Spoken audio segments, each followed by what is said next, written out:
fans. Yeah, I'm in go mode, go. Yeah, I'm in go mode. Another edition of the Out of Shape Allstars podcast. Up, guys? Welcome. So I can't tell them welcome back. No welcome Haven't back. seen y'all in a week. Thank y'all. Glad y'all we haven't back. seen y'all in a week. We gonna let Dev, aka Molly, do his thing. Right. So can I talk now, guys? Yeah, we're good. We got it all out. What's up, guys? Welcome to the OSA Out of Shape Allstars, episode 15. Where Drew at with the Spanish? Cause y'all suck. Drew. Hold on. Should I do it? Quince. That's Quince. So, Love you, Drew. Drew. Unfortunately, Drew won't be here today. He handling some other business. He might be slaving. No, we ain't gonna say working slaving. for the man. Yeah, he got mud butt. Let's just say he went from one area and he was guided by someone, and then he was just given off to another group of. Oh no, we're not saying that. We're not. No, that's all true. I need 2020. No. Okay. Oh, okay. All right. He got mud butt. Drew got mud butt. He couldn't join us. He'll be back next week, hopefully. But thank you guys for joining us once again. Another week, another jam-packed show. But before we get into it, gotta go around and shout out to the cast. But before that, this episode, like always, brought to you by Culture Capsule and sponsored by Don's Inc. As you can see, all rapping. DQ, where your shirt at? Jonny, where your shirt at? Where your head at? What's up? Put it on your head. Yeah, looking like the Unabomber. all he needs is the shades. Or looking like the Unabomber, he just put on the shades. He official. But again, so before we get into the episode, let me shout out the cast. Like always, led by our gracious host of the most, Eddie Horchata. Now, next up, we got always rapping Don's as well as New York. Give it up for Kevin Jet. It is hot as hell today, y'all, man. Hope y'all AC works. Facts. Hope y'all staying cool, man. It's scorching. And speaking of cool, we got the coolest sneakerhead we know. Just DQ. The only man that can identify every Jordan off site. I'm like, somebody we know. I don't know, but Betts. We'll get to him later. Also, the homie, one of my kids. I love him so much. Give it up for Johnny 5. And last but not least, y'all know me. I'm the referee. I'm Molly. I'm the mediator. My mama called me Devin, so you can call me Devin. Always rapping. Don's. Let's get into the episode, man. In case you missed it. Now, been active. Sports been active. We always kick it off as keeping y'all abreast of where we stand with sports and where we stand with COVID. COVID back on that shit. We can't have nothing, bro. We can't have nothing. We can't have nothing. This is crazy. COVID ain't playing, man. So, oh my God, they disrespected this man. From the Nationals, what's his name? Juan Soto. Soto, yep. Soto. Had to sit out opening day. That was clutch. Good for us. I guess Soto don't feel too good. Stupid. So Juan Soto had to sit out opening day, National against the Yankees, which we all know Yankees, took that dub. Then we got the Braves players. Got a few players that's fucked up from COVID.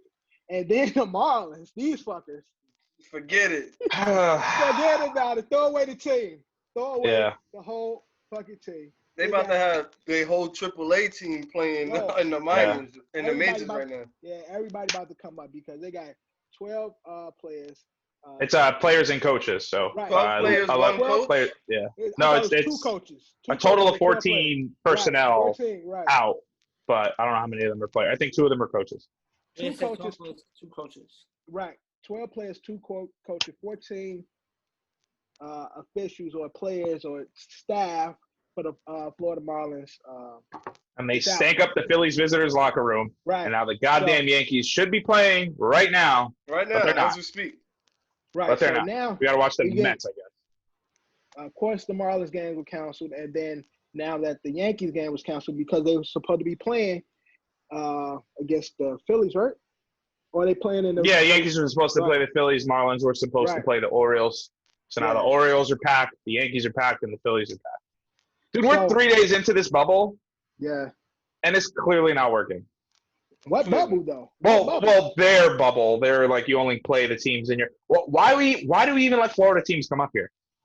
For real. Like that's not even in the area though. Like doesn't make any sense because Disneyland has a facility with like 20 baseball fields on it. They're not using, which makes no fucking sense.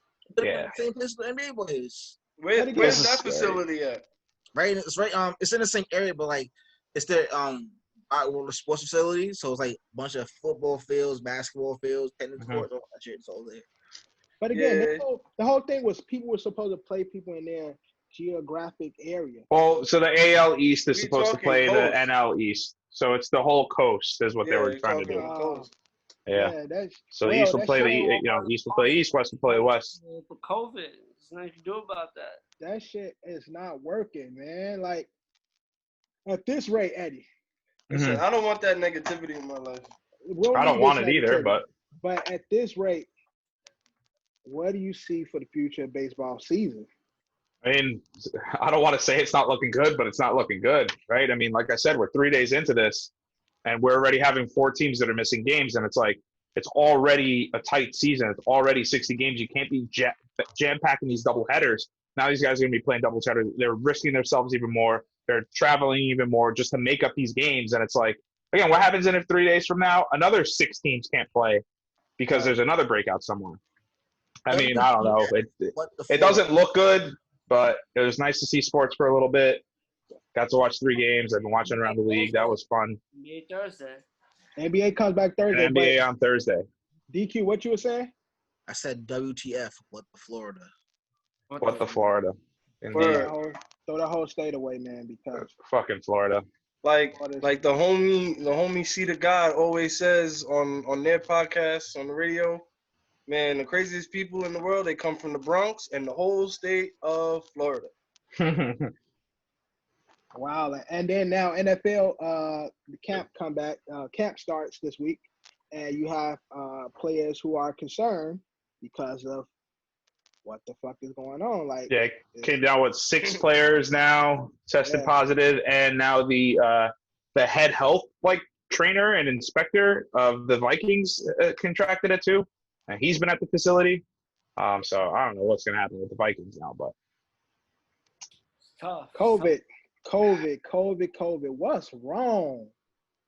What do we ever do to them? What we do to you? What we got to do? We didn't call you enough?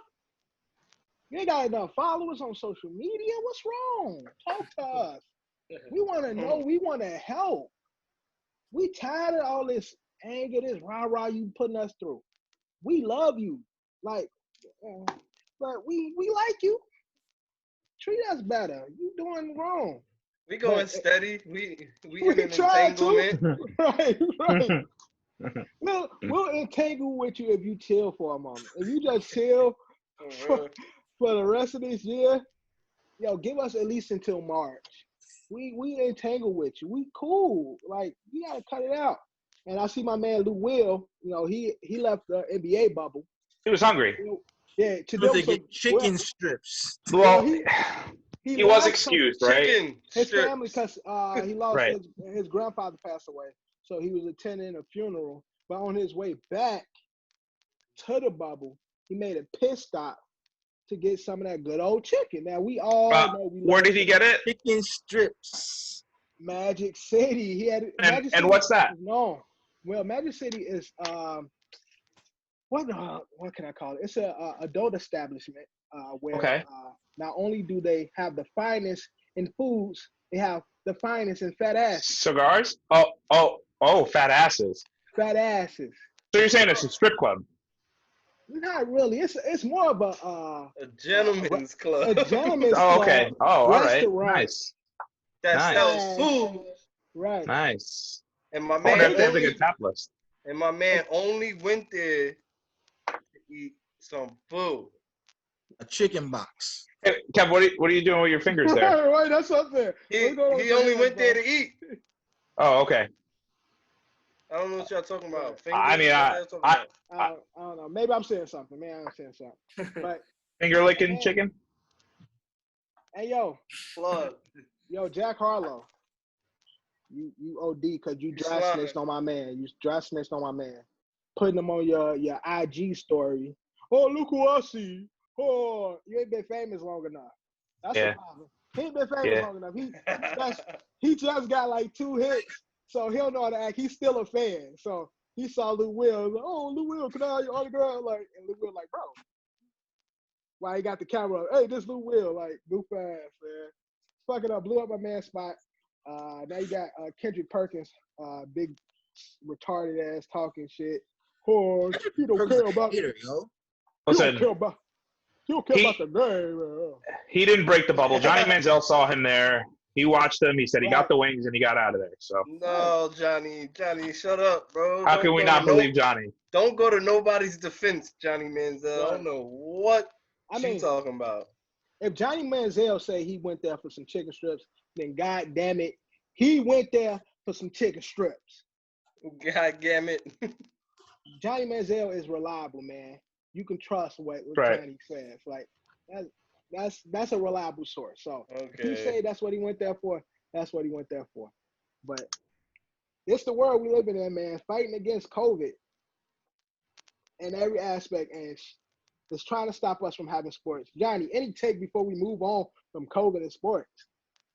Well, shit is looking crazy. I just hope the MLB season is able to be finished. They already canceled 2 games because of this. Postponed, cancel. I'm gonna say canceled. But Yeah. Yankees still finna get their game in. I don't know why they ain't send them boys to the games will Bronx get in. today. Yeah, saying that, and then in the makeup date, the team when they do it, the Phillies have a 10-player breakout for the makeup date. Oh, fuck what Johnny, you talking about. Don't be putting this energy in the air. It's already It's possible. there. They canceled 2 games already. Well, we're all thinking about it. Someone's got to talk about it. Postponed. We'll keep it But positive. Postponed. COVID is like Voldemort. You don't say its name. Mm-hmm. They won't show up. It won't show up if you don't say the name. Come on, John. Come on. Moving on. Now, on the brighter side, we did get some baseball. Opening day, Yankees versus the Nationals. We got a lot of happy baseball fans here. Right here. Kev, Ed, DQ, John. I even watched the game. Nice. Sat down and watched. It was dope while it lasted. Right. Yeah. I was going to say, was that like the perfect game for you to watch? Because then it rained out and you were like, oh, yeah, cool. 5 innings. I'm good. I instantly he was darted out. Darted out instantly like, oh, okay, I'm with it. Stanton looked solid, bro. I like that. That was a good game. And I was about to say that, Kev, what do you think about Stanton? Do you think this is going to be the year? Honestly, I think Stanton might possibly watch this podcast. If you do, please give us a sign, blink twice or something. But you stop hitting the weights, OD crazy. Like I asked you to do, you slim down, and as a result, what are you doing, man? You're seeing the ball a lot better. You're making contact. Hopefully, you can duplicate the year that you had the other year on the the Marlins. Florida infestations. Getting 600-foot bombs. And bro, like, every time you hit it, let them know. Get the tape, bro. They gotta measure it. What was that? The first one, 483, something like that. Nah, that shit was like 490 something. Hello. Now, Ed, how was Judge looking out there? Judge looked good. Game 1, first game. He did what he needed to do, right? He gets the double, the RBI. Yeah, I think he went 3 for 3 the first game. Second game looked pretty shitty, 0 for 3, I think, with a couple of strikeouts there. Then even in the rubber match too, he struck out a few times, but he's getting on it. But the team looks good. They look like the Yankees. Too much depth, and even when they look like they're down, they're not completely out of it. In that rubber match, the 7th inning, Glaber goes yard, and then Voit goes on after. now it's a tie ball game. And then I think it was DJ who ends up scoring, but Aaron Hicks was the one that scored the knocked the RBI in. So I mean, they look like the Yankees. So I'm not mad. I'm not mad about anything. I'm just mad they get to play today. I want to watch them play today. Yeah. Now, what about the Dodgers? They looking scary, man. First game, they kicked the Giants' ass 8-1. They got Mookie. So that shit is looking crazy out there. DQ, what do you think about the Dodgers' chances of taking it this year? If Mookie Betts does his thing and actually learns what Jordans are, he might do something. Mookie's solid, man. He's a solid And hitter. Mookie's good. He's a solid hitter, bro. So not Mookie they got to worry about. It's the the rest of the team. Yeah. Well, I mean, their team is good. Team, it's their rotation. They could be a little flaky, and their bullpen gets a little shaky too. But Kershaw was a late scratch for that opening day, also. Yeah, Kershaw was right. Best pitcher. Right. Yeah, he had what was it, just like tightness or something? Nothing COVID related, right? Nah, I think it was tightness in his back. But it was definitely tightness. That's what made him a late scratch. I could be wrong, but it was something like that, tightness. It wasn't COVID related. But again, baseball is back. We are having some complications and stuff, but we did get some good games. Opening day was great. This weekend was great for the most part, and hopefully we can keep the trend going. But speaking of Mookie Betts, if you watch sports, my man just signed it back. Now DQ hates this. He stated this a bunch of times. Had a big ass, long ass deal with the Dodgers. I believe the numbers are 12 years. Yeah, 12 years, 326 mil. 65 mil. 65. Oh, no, 65. to me, to sign a deal more than 7 years. That's too much of an investment. Yeah, 10 years and up is, I feel like, it's bad.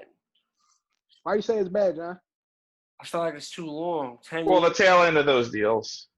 It's not like obviously, shout out to the players, get your money, but get your bag. I'm saying like for a 10-year deal, it's like depending on what age you sign it. If you're like 21, you sign a 10-year deal. That's cool.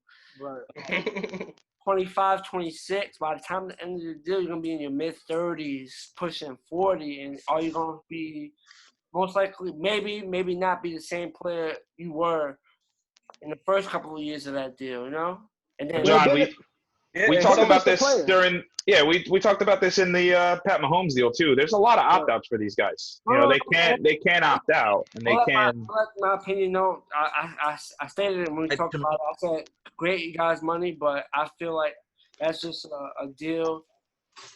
I don't know. As an organization, if the player's worth it, you do it. But I feel like, you know, because I look back at when the Yankees signed A-Rod. That like by the end he was what? Oh my god! Late 30s. And he didn't play much. He made the worst long-term deal. We signed him to that deal.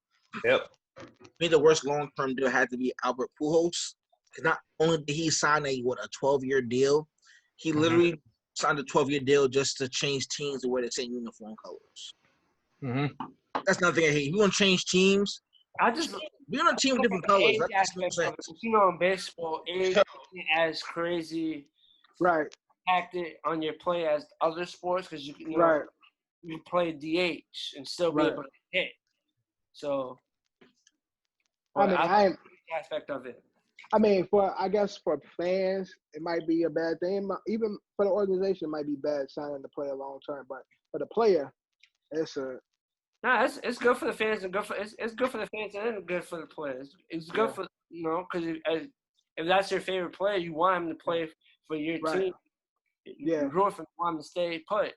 So it's good. I just look at the age, the age thing. Right, and that's what I'm saying. For the latter part of your career, initially when you sign as a fan, if you're great, yes, I want you forever. But then that transition happens, and sometimes it happens faster for certain players.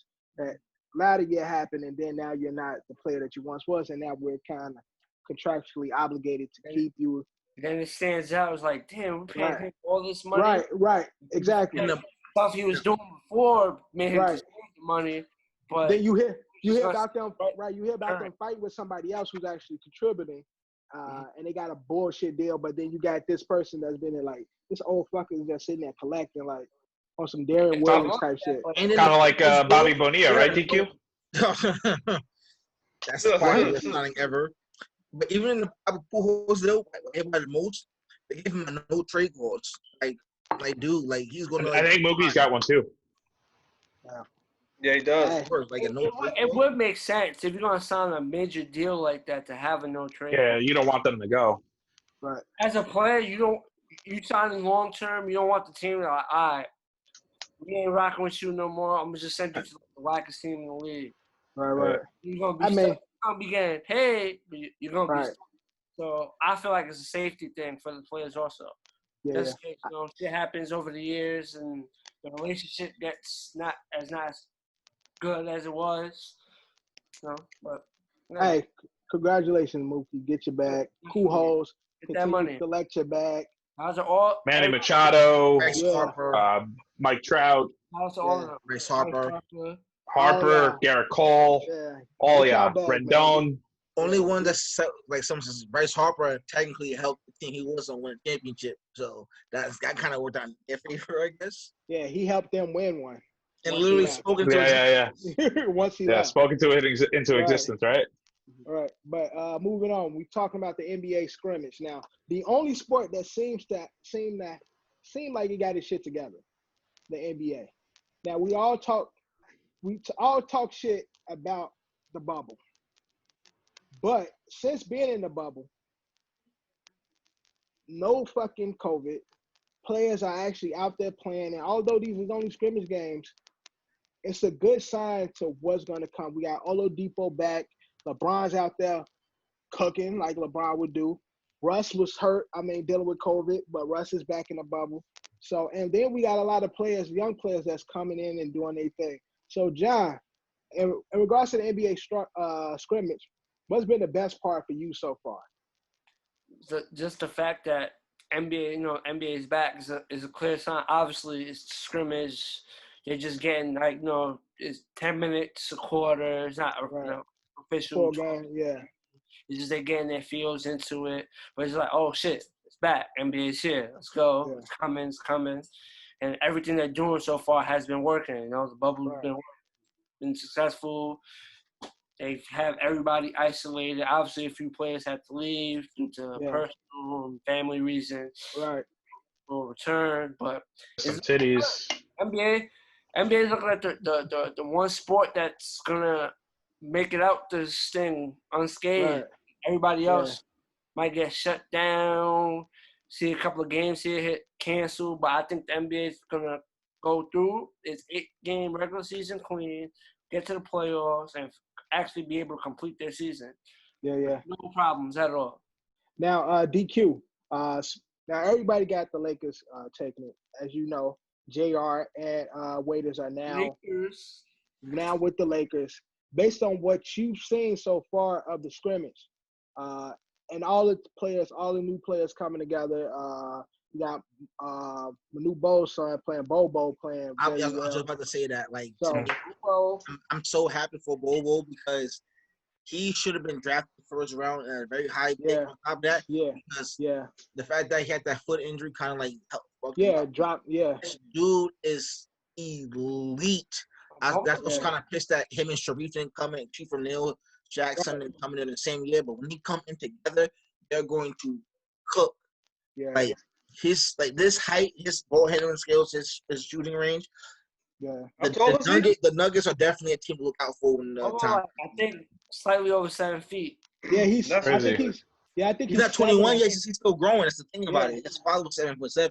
Yeah, he's like 7'1", and he has like a wingspan like 1,000 or some shit like that. No, his wingspan is crazy. Like I saw on Twitter, JJ Redick was talking. Oh yeah, that's who it was, JJ. Yeah. I was trying to look that up. Yeah, they were playing the Pelicans, and JJ thought he had him on the shot, and he was like under the rim, but his wingspan got him there. And said JJ like, "What the fuck? I didn't know he was going like." He's like, "How did he get it?" How did he get it? Like, but my question was, with the Lakers having JR having Waiters, do you still have them as the ones to take it based on what you've seen so far? I do, it's that like JR's history, Dion Waiters' history. They kind of are like those enigmas on the teams that really don't want, but they're really good players.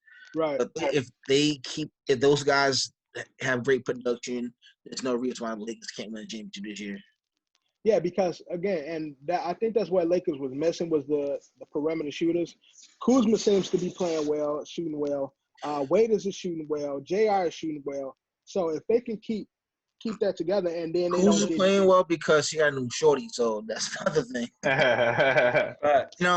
Alex Caruso, Caruso's nice too. It's the freaking. Oh, he got fat? I didn't see. Caruso's a threat too because people kind of underestimate. He shoots over 35% from three, and he can drive the group and facilitate. So Caruso's tough. You say he's tough, Johnny? Huh? You said No, you said he's tough. You say he's tough. Oh, no. And he got bungees. Caruso. Yeah. What you thought I said? All you gotta do is I like his little white boy swag too. He thinks he's nice with the headband. And when he Here's how dunking, Caruso can get a bag and a new shoe deal, right? He needs to shave his head, grow a beard out, keep wearing a headband, and I guarantee he's gonna get a nice contract. And what, the white Carlos Boozer? without the Beijing though. He's not that. Grow the full beard, and he's dedicated because he missed his sister's wedding to play ball. Good for him. He probably don't like his sister that much though. I don't know if that's committed. Yeah, I mean he was supposed to be in it, but he told we got this game. On the ball. You couldn't postpone a wedding? Damn, like it's COVID still, like. Yeah, Yo, I guess for not. real, like people still having weddings out here. Yeah, they still want to do it. It's like date specific and stuff, and it's like, oh well, that's the date I've always wanted. Do y'all not live in New York? Pay for that stuff, so Yeah, that's a big part of it too. Do y'all not see New York? Everybody's still in these streets, like. Oh yeah, no, it's wild. They are. Yeah, they don't care. No one cares. People are out here, like. Wear your masks. Summertime. Jesus. Be outside. People out here. Yeah, it's all. Yeah, I went in the gas station time. earlier today, and there was some dude in there, like with his kid, no mask on. And when he walked in, I looked over at the register, like, "Yo, you not finna say nothing?" And I walked out. I'm like, I'm out of here, bro. He don't even want the trouble.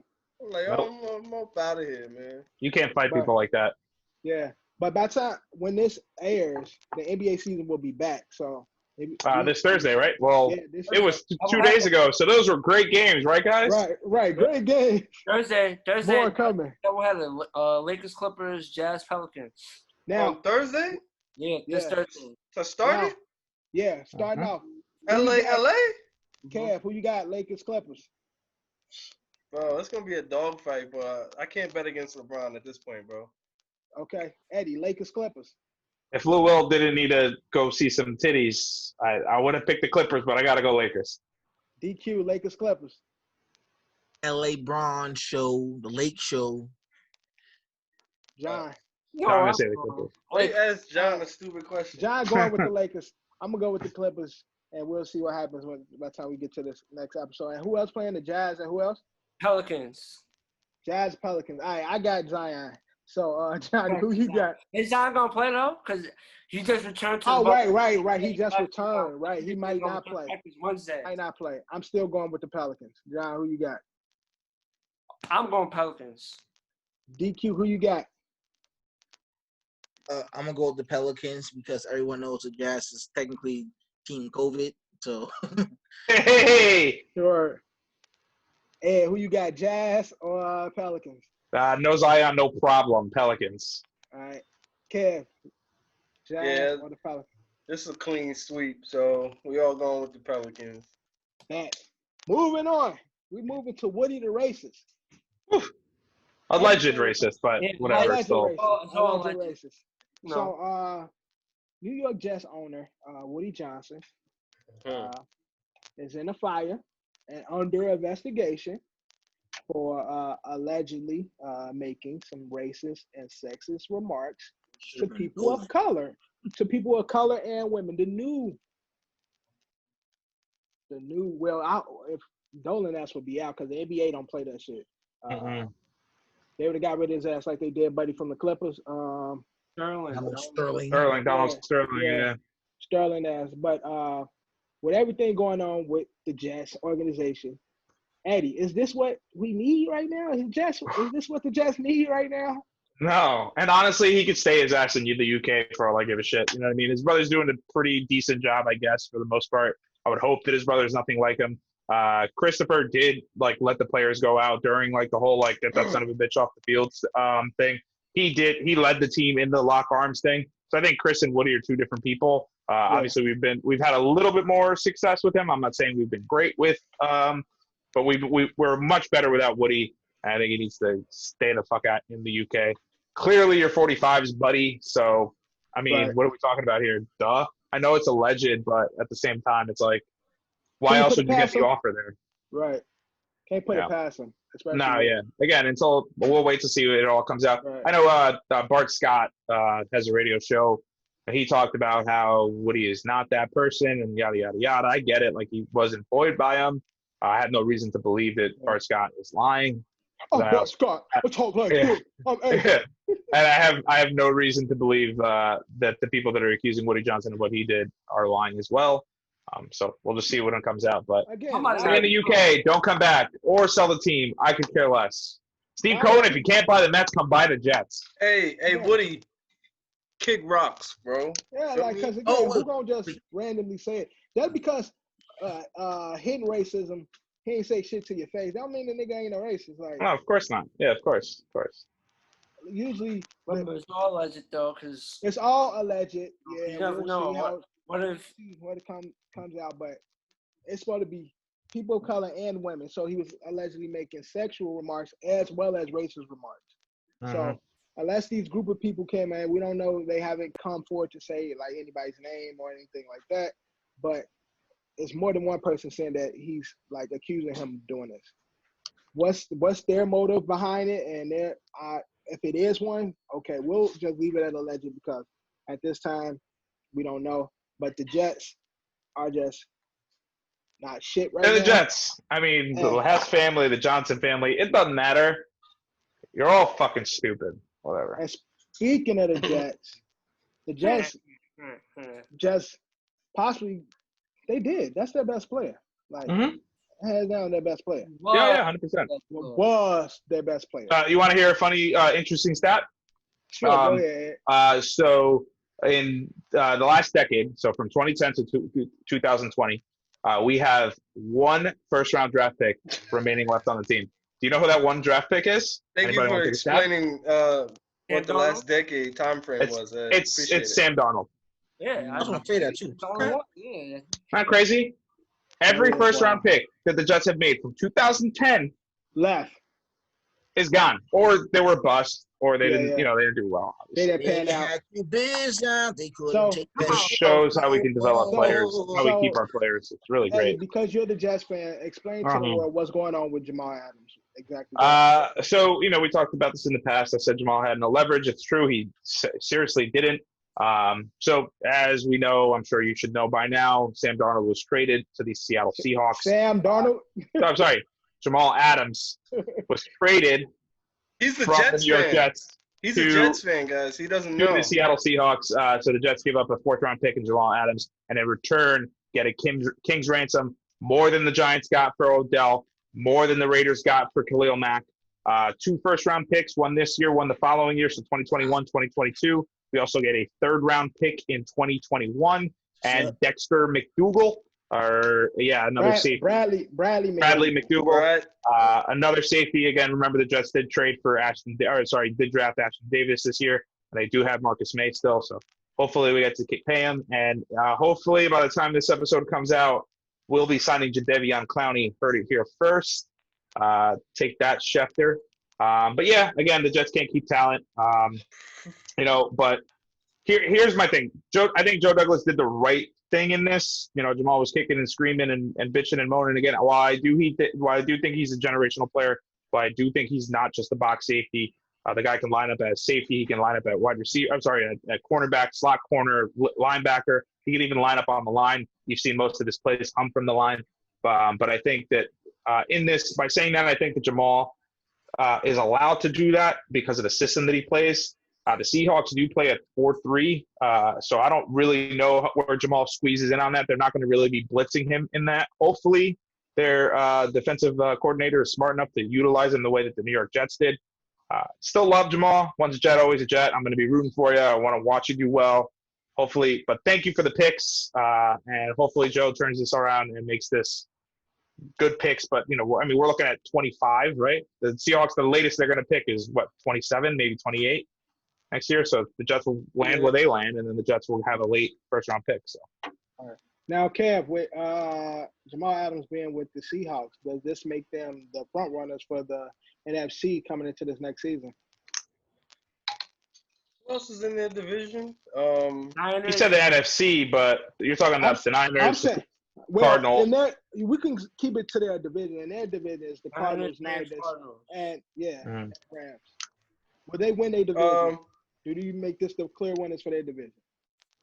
I could say yeah, as long as the Rams don't come back to form. Yeah, they're definitely gonna win their division. Well, Niners just got Mostert contract together. Yeah, but we've yet to see if he can put together a full season as like the staple back. Right. So we'll see with that. And I don't personally have a lot of faith. Debo should be back from his ankle. Debo will be back from his foot, right? He broke his foot. And Kevin Coleman's still over there, even though Breida's gone. But I still honestly don't have a lot of faith in Jimmy G. Sorry to all our followers, our Italian followers. I know y'all love y'all men, but I'm not overly confident in him. I think he's the worst game manager in the game right now. Worse? Pretty bold. Yeah, I'll go on record saying that. But yeah, I think they're definitely Seahawks are definitely going to make the playoffs. That definitely solidifies the Legion of Zoom. Legion of Zoom. So yeah, Jamal Adams, he's a dog, bro. As long as they let him, if they let him roam and do what he wants to do out there, oh, he's gonna have if they take the training wheels off completely. Well, their whole thing is they're gonna let him run got it, bro. Like how they had Cam Chancellor, coming up. If they let him do everything that Cam was doing, it's a wrap, bro. I'm sorry. You're talking top 10 Sports Center every week. Right. Letting him roam, letting him come up to the line, coming off the line, being with the linebackers, playing back, like all that good shit. Johnny, any thoughts on the Jamal Adams not being a Jet? We covered this. Remember, we bagged it, trashed it a few episodes ago. He was gonna be a Jet to start the season. I told y'all, trashed it. But we all knew it was coming. Like he just did. He wanted out, and then obviously before he was officially traded, he made those comments about Adam Gase, and that was it. They sent him packing, but Jets and he has something to say about Woody too. When that came out too, he was all on Twitter talking shit, and then you see Le'Veon. Responded to him like, you did all that hollering to get me here, and then you bounce. Well, that's the thing too. It's like if the Jets did deal with him and sign him, and again, like while he is a generational player, and I would like to have kept him, what kind of message does that send to, like, let's say Denzel Mims, right? We just drafted him second round. Let's say he outperforms his rookie contract. What if he's like, yeah, I want to be the highest paid wide receiver. I overdid my contract. Like, so what's up? Like, pay me like you paid Jamal. And then you start doing that with everybody you draft. You can't keep everybody. No, you're not going to have it. There's not enough money in the salary cap. It's also on the player to sign like try or the agent to work. If the player feels as confident in himself to feel like he's going to outplay his contract, work out some incentives in his rookie contract. And he met us nowhere. He didn't meet us halfway. Some of these guys give us a discount. And then, like, again, if you're homegrown, you want to stay there. I think Jamal didn't want to be a Jet. I think he was done. He wanted to get paid more because the team was losing. It's like, I get that, but it's like. Because the team is. Meet us somewhere, dude. Always losing. Always losing. Okay. Yeah, just like you have been. I don't think he had a problem being a Jet, but obviously losing sucks. So maybe that took its toll. Super Bowl 3. All right. Again. We'll see how the season go. But before we leave in case you missed it, I wanted to shout out the homie Uncle Drew for doing his part. Now, we all know that Uncle Drew's been against playing in the bubble, and he's been fighting social justice. So, with that being said, a lot of WNBA players, they usually give them all respect because they're usually on the front line. They're usually the first people, group of people talking about shit in regards to social justice, in regards to the glass ceiling that WNBA players are playing against, not making the same amount of money that their male counterparts is playing. So due to the COVID situation, COVID concerns, as well as social justice concerns, a lot of WNBA players have chose to sit out their bubble season.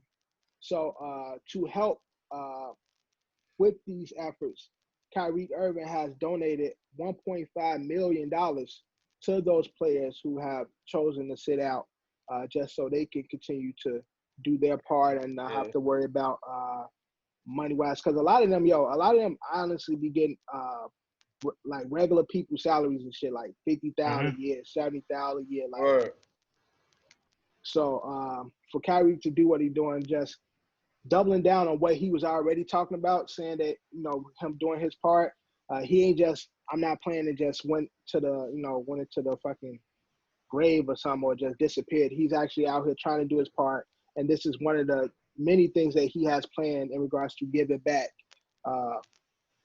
to continue to fight the COVID and the social justice issues that we have here in America. So big ups to Kyrie and shit, but that's in case you missed it.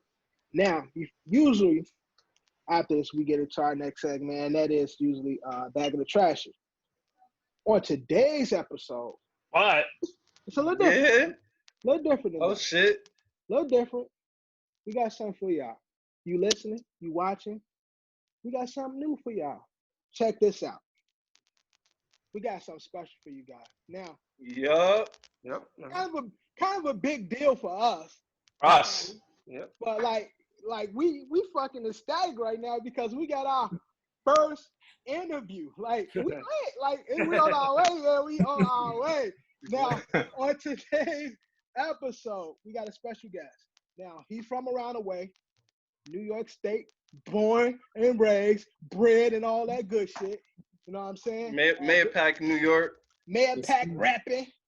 The Murder Mayor Pack getting it in. You know how they do it out there. Murder Mayor Pack, drafted by the Detroit Tigers in 2019. Now playing for the GCL Tiger West, correct? Yes. Give it up for our guest.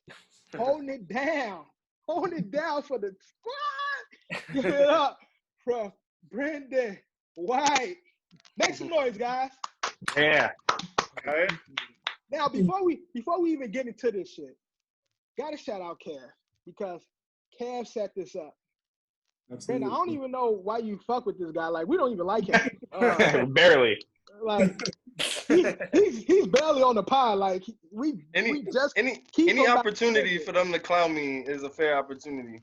We barely keep him, man. So, Kev, thank you for pulling this out. And Brendan, thank you for joining us, man. We really appreciate this. Of course, I'm looking forward to it. It's going to be fun.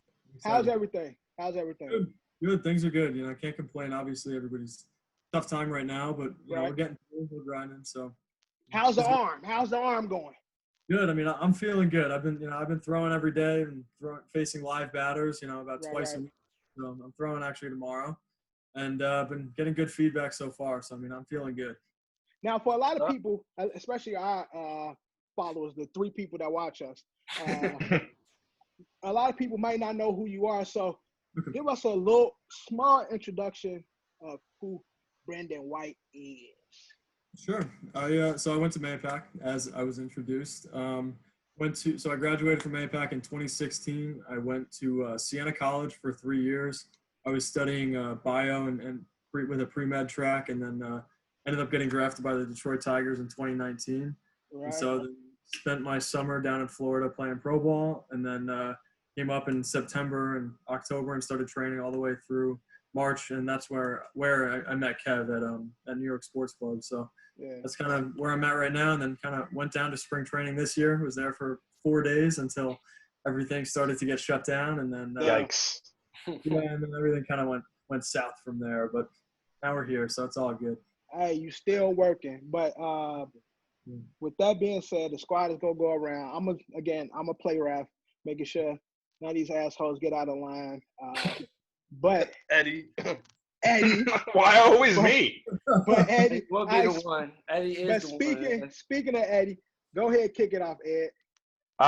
So my question was, when did you know that you had it? Like when were guys starting to recognize you, scouts looking at you, getting offers from colleges and stuff like that?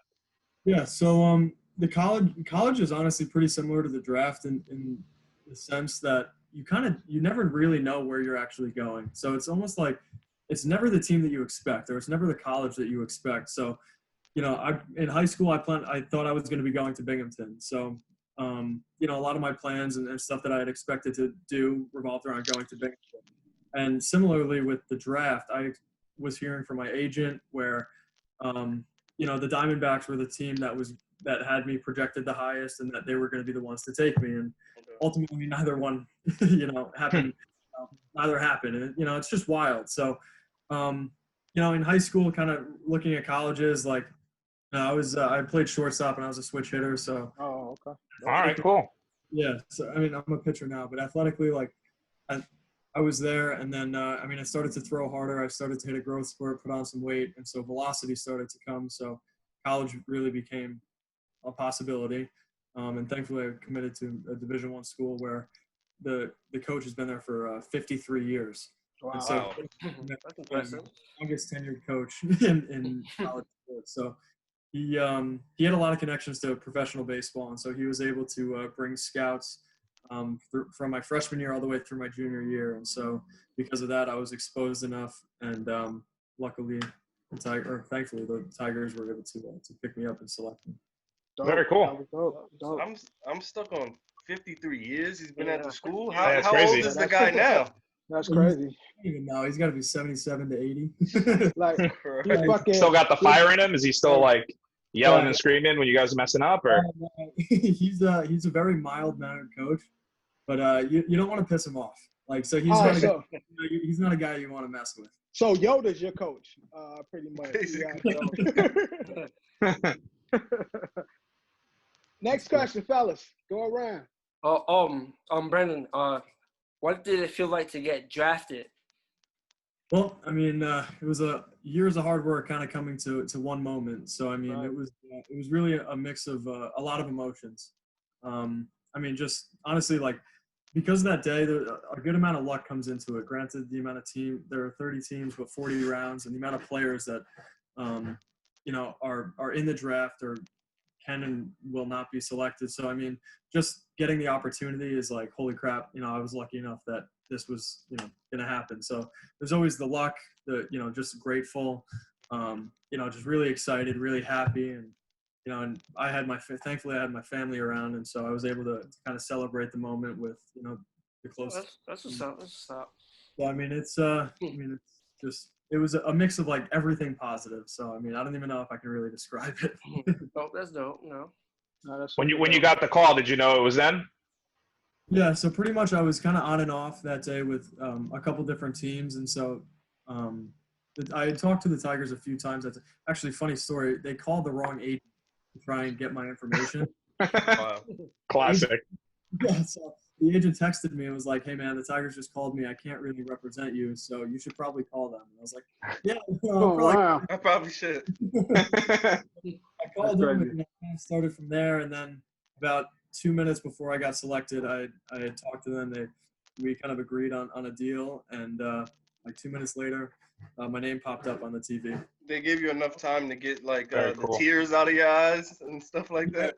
Yeah, so everything happens, and for the first about 15, 20 minutes, they don't do anything, they don't call, and ultimately after that they say, hey, like, we selected you, congrats, and all that stuff. And obviously, we were all aware of it at the time, but they said, we selected you, and because there's one scout that I work with based on my area, like the Northeast guy. Yeah. Right.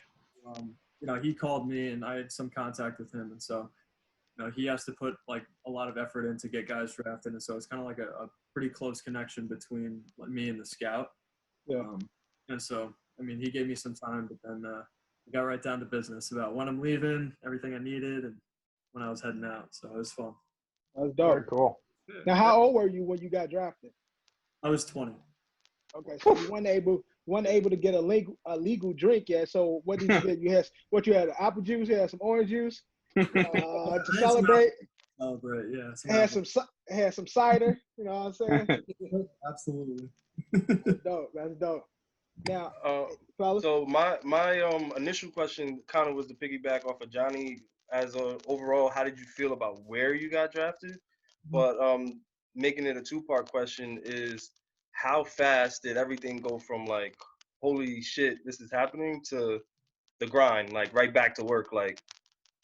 Right. Yeah. So I mean, I didn't really have too much contact with Detroit prior to the draft. I mean, there were like multiple other teams in which I thought were ranked well above Detroit. So I didn't necessarily anticipate. Like I said before, I was kind of expecting the Diamondbacks and some of the other teams that I had talked to a lot more frequently, like the Red Sox, the Giants, the Rays. Like I kind of expected it was going to be one of those teams. Yeah.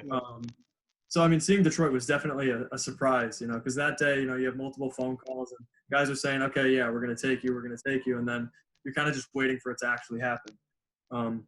But Detroit was kind of like unexpected, but it's like I knew a good amount of some of the history, I should say. And it's a very historic franchise. It's one of the oldest in baseball. So I mean, knowing that tradition and history is going to be part of it, I mean, I was excited to learn more about it and join that group. I saw you were the second player, this guy Craig Johnson, who was drafted in like the early 90s from Siena. They actually got drafted to Detroit. So you're the second guy in there. So hopefully that's good company, right? Yeah, no, it sounds. I didn't know that. That's awesome. I mean, I was still under my head coach. I'm sure he knew that. Yeah, I'm sure. I'm sorry, Kevin. What was the other question? I forgot the. And then the second part of it was like you touched on it briefly, but how fast did like that euphoric moment turn right back into like grind mode? Got to go to work. Yeah, I mean it was pretty instant. I mean, I knew right away. I mean, that day I had taken care of all my work in the morning so that I knew I could focus and watch the draft. I mean, because the draft started at noon, and I ended up getting picked up at around 3 o'clock. I think it was like 3:30. So I made sure that I could take care of everything in the morning, so I didn't have to like worry about working out and stuff like post draft. Yeah. But I mean, that next morning you really wake up with a renewed sense of motivation where you know that you're selected, but now you really have to go. You're able to prove it enough during the year, but now you have to go down and now you have a chance to make a run to the big leagues. And so it starts right away. This is your opportunity, and you really have to capitalize on it. So you can't take time. You can't take a few days to celebrate and enjoy it. I mean, enjoy the work, enjoy the process, and take pride in that. That's crazy. That's dope. Go ahead, Dev. Now, just throwing a question out there. Now, as we know, the world right now. Shit show right now. Everything is in the shits right now, and due to that, minor league baseball the season has been canceled. So, with that being said, how are you staying in shape? If your time is called for you to come up, how are you currently staying in shape to make sure that you game ready? Yeah, so I've been on a pretty consistent schedule as if I was in season. So, I mean, that would be just throwing every day and throwing like one bullpen a week and then facing live guys. So batters standing in the box and working on my pitches, my off-speed stuff, locating and trying to get guys out. Thankfully, I have a pretty good group of guys, some Division I guys and some pro guys to stand in the box. So I can get some pretty good feedback about how I'm doing and what I'm feeling, like what I'm doing, and how they see my ball coming out. So I can really make a lot of adjustments to stay ready. So I'm trying to treat it like as if I am in a regular season. So throwing wise, I'm keeping that consistent, and then lifting, I'm doing a little bit heavier of a lifting schedule than I would in a normal season, just because I have more time and I know I don't have to worry about competing or get the soreness or being a little bit too slow. kind of getting in the way of performance. So, I mean, I'm staying on top of everything and doing a little bit more. So, like, I'm conditioning a little bit more often than I usually would and lifting a little bit more often. But, I mean, we're in constant contact with our pitching coaches about – I mean, I have to write out a long paragraph about what I do every day. And they submit it into the system, and they ask for videos and bullpens and everything. So they're keeping us in check. Yeah, so no days off. It's still Brian is still at it. Yeah, no time to take days off. That's what's up, man. What's up? John, That's any crazy. questions? Yeah, so you kind of already answered the first part of the question that I was going to ask you next, but I was going to ask you when you so you said you played third base and shortstop, right? I was middle infield, yeah. So right. So when did you fully commit to pitching?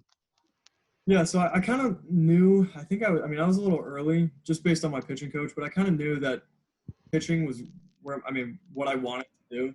And I thought that was my best shot at playing college ball. So I think that was around my freshman year in high school where I knew that I was going to be hitting. That's early, yeah. Yeah, it was a little early than most guys, but I knew that I wanted to focus on that. Like, that's where my priority was.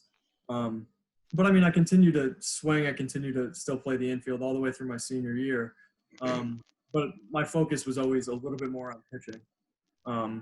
So, I mean, I had some college offers to go play shortstop and pitch.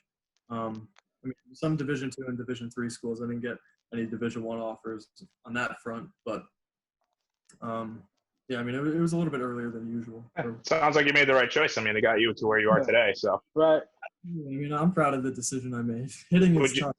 Would you still want to hit? You think you can still go yard these days, or? I mean, we get a chance at some pitchers batting practice on the field sometimes, and I've hit a few home runs. But I was a switch hitter, but my lefty swing isn't there anymore. Righty, I just kind of pull them out, and if I hit a few out. Yeah, that's what's up. My second question would be, if you could face any batter in the majors right now, who would you love to face? Good question, John. Yeah, very good question. Good question. So, I mean, I was always a big Yankee fan. I have to be a little biased now, but, do I want to face someone or do I have to face someone, is kind of like where, I'd rather not face Aaron Judge, Right. I'd rather not face those guys, but, it would be really cool to, honestly, anybody in that lineup, like Labor Torres being as good of a hitter as he is, He's so solid as a hitter, it's ridiculous. And because he's less strikeout prone than, say, like Aaron Judge and Stanton. Or Sanchez. Can't have to go there, right? Always does. But, I mean, Torres would put up a great fight. I'd want to see, how well I can compete with those guys, and hopefully I get that opportunity pretty soon. Don't. I believe in you. I think you can. I think you can strike him out. We'll get there. Yeah, I like to think so too, but. So my other question is a little bit off guard, but I'm sure it's hard, but it's something that you're not thinking about all the time. As far as like the bulk rule, like, is that something that you're conscious of at all times, or do you feel like the rule should be like taken out at this point? But in my head, I feel like it doesn't happen often, but when you see it happen, it's a little weird. Yeah, definitely. I mean, it's kind of like you said, it doesn't happen too often, so it's not necessarily too much of a thought. Because I mean, everything we do and through practice and years of practice, I mean, from beginning of high school, once guys started taking leads, this has been pretty consistent in terms of like all the coaches know, like you have to come set, you have to stay still. You can't be moving, you can't be shaking in any way. So like from a pretty young age, you're kind of programmed into, I guess, learning how to not balk. Right. But there are definitely times, like if guys are taking leads where, they're kind of jumping off the bag and getting a little antsy just to get at you, you kind of start to think like, don't move, don't shake, especially if like a scouting report says that if he's like, there's a runner, who's going to take off. Yeah, he's going to. You're a little bit more conscious that, you're going to have to move a little bit faster, but he might try and egg you on a little bit. So right.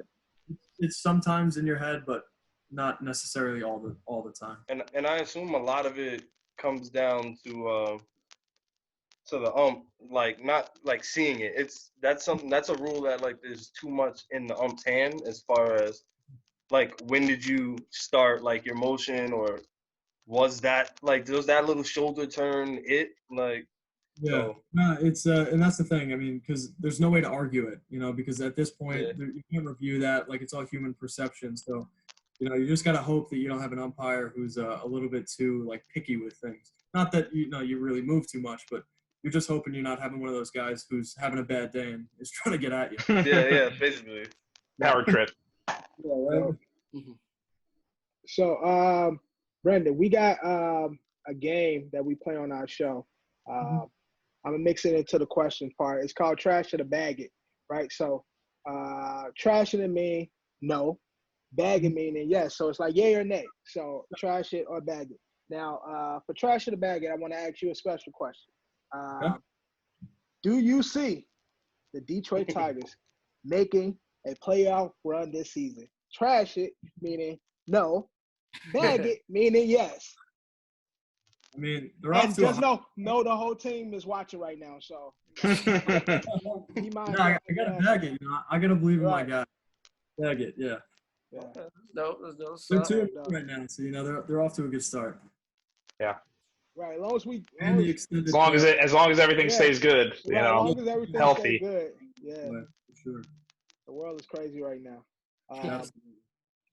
But yeah, also got another game fight. I knew you had one more. Yeah, one more. Yeah. One more. And then I'm gonna fall back. So we got a game called Start, Bench, Cut. One player you start, one player you bench, one player you cut.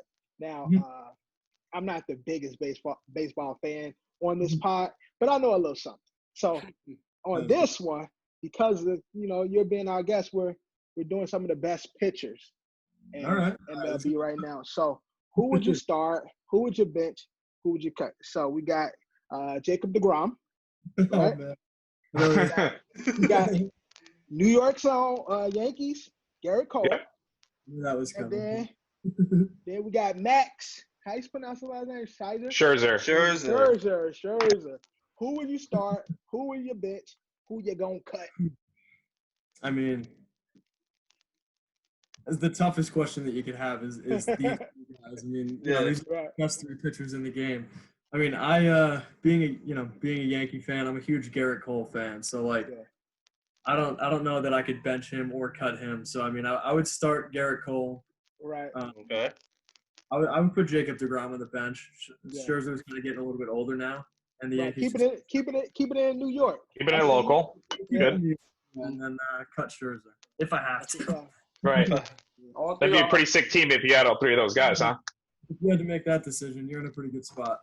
Now later on when you get called up and Scherzer see you, you'll be like, yeah, I heard that was talking. It might be a problem. It might be some static, man. So I'm just letting keep your eyes, make sure you're watching yourself. Always, no doubt. Be careful out there. For sure. Fellas, any more questions? Yeah. Well, we're doing the last question, right? Yeah, we got one last question for you. All right. Yeah, cool. Everybody go and get your last question. So Ed, you go, then John, and then Kevin. Okay. So my last one was, what style of pitcher do you consider yourself? You go for you got the swing and miss stuff. You're trying to get guys to ground out. You're trying to make guys look silly. What are we doing here? Yeah. So I'm a sinker slider guy. So the sliders being more swing and miss, and the sinker being a ground ball. So I mean, I'm a ground ball pitcher, which I'm trying to incorporate more strikeouts into my game. I mean, right now I'm trying to develop more of a changeup to make it like a weapon, like my slider, so I can get a little bit more swing and miss. Because the game is trending in that direction. Swing and miss is getting paid and guys performing really well like that. So yeah, I mean I'm a ground ball pitcher and some swing and miss. Yeah. Oh, what's up? I have two questions. One's more of like a serious one, and one's a fun one. Serious one would be, what is your dream MLB scenario? Ooh. I mean, getting to the World Series, and if I'm pitching, either closing that out or, a successful, doing really well in a start. Because I'm typically a starter. So, having like a really strong start, Game 7 of the World Series, like Okay, yeah. shutting those guys down, and and hopefully throwing a complete game to to cap off Game 7. That's dope. That'd be great. Yeah. Yeah, that's fire. Yeah. And my fun question is, if you could hit any batter in the majors with a pitch. I told him not to ask you this on camera. So we could get your politically correct answer now, and then we'll stop the recording to get a separate answer if you want. Fuck it. Answer the question. Answer the question. I'm not so sure I can answer that on the record. But maybe off the record, I'll send Kev a text. Cool. Mm-hmm. Okay, so my last question, I wanted to set you up with a good send-off. So where do you see yourself overall, let's say if you're projecting 5 years from now? Yeah, I mean, I'm somebody who, really believes in myself, and I think that, the way my career has progressed, I think I could honestly be ready for the big leagues in, a year to 2 years. Granted, time doesn't always work like that, and what the organization does obviously has the biggest role. Yeah. But in 5 years, I mean, I fully anticipate, and I want to be in the big leagues. I want to be a staple in the Tigers rotation, and and go out and win ball games. And that's what I'm working for, and that's what the dream is. So, that's what I'm shooting for. I would say to that, man, I've seen for the first time, like someone that made the big leagues, and I've seen them consistently every day put in the work. That was something that definitely stood out to me, seeing you at the gym every freaking day. Yeah. And I came to you one day and I was like, yo, I need you on your last day before you go off to camp to sign a ball for me so that I could say, look, I knew this guy from way before everything happened, and I told him he would throw his first no-hitter. Absolutely, I remember it. So, But I remember that, and I've always been taught that hard work and keeping your nose down and and working the hardest, keeping focused, trusting your process, and anything can happen, and so that's what I'm trying to do. Well, we rooting for you, bro. We rooting for you. Yeah, you got 4 new fans now, man. We're rooting for you. Yeah. I appreciate the time, guys. This was a lot of fun. Yeah, cool. Before we get out of here, Star Wars prequels, sequels, or remakes? I'm a big prequel guy. Big prequel? So you like Jar Jar? Yeah. Well, no. I don't know. Nah. Said, nah. Not that one. Not that one. Episode 3 is my go-to. That's my favorite in the series. Okay, and the original series? Yeah, I mean the original series is obviously it's incredible. Like episode 5 and 6, like you can't really go wrong. Those are the ones. For sure. But again, thank you for joining us, man. We really appreciate this.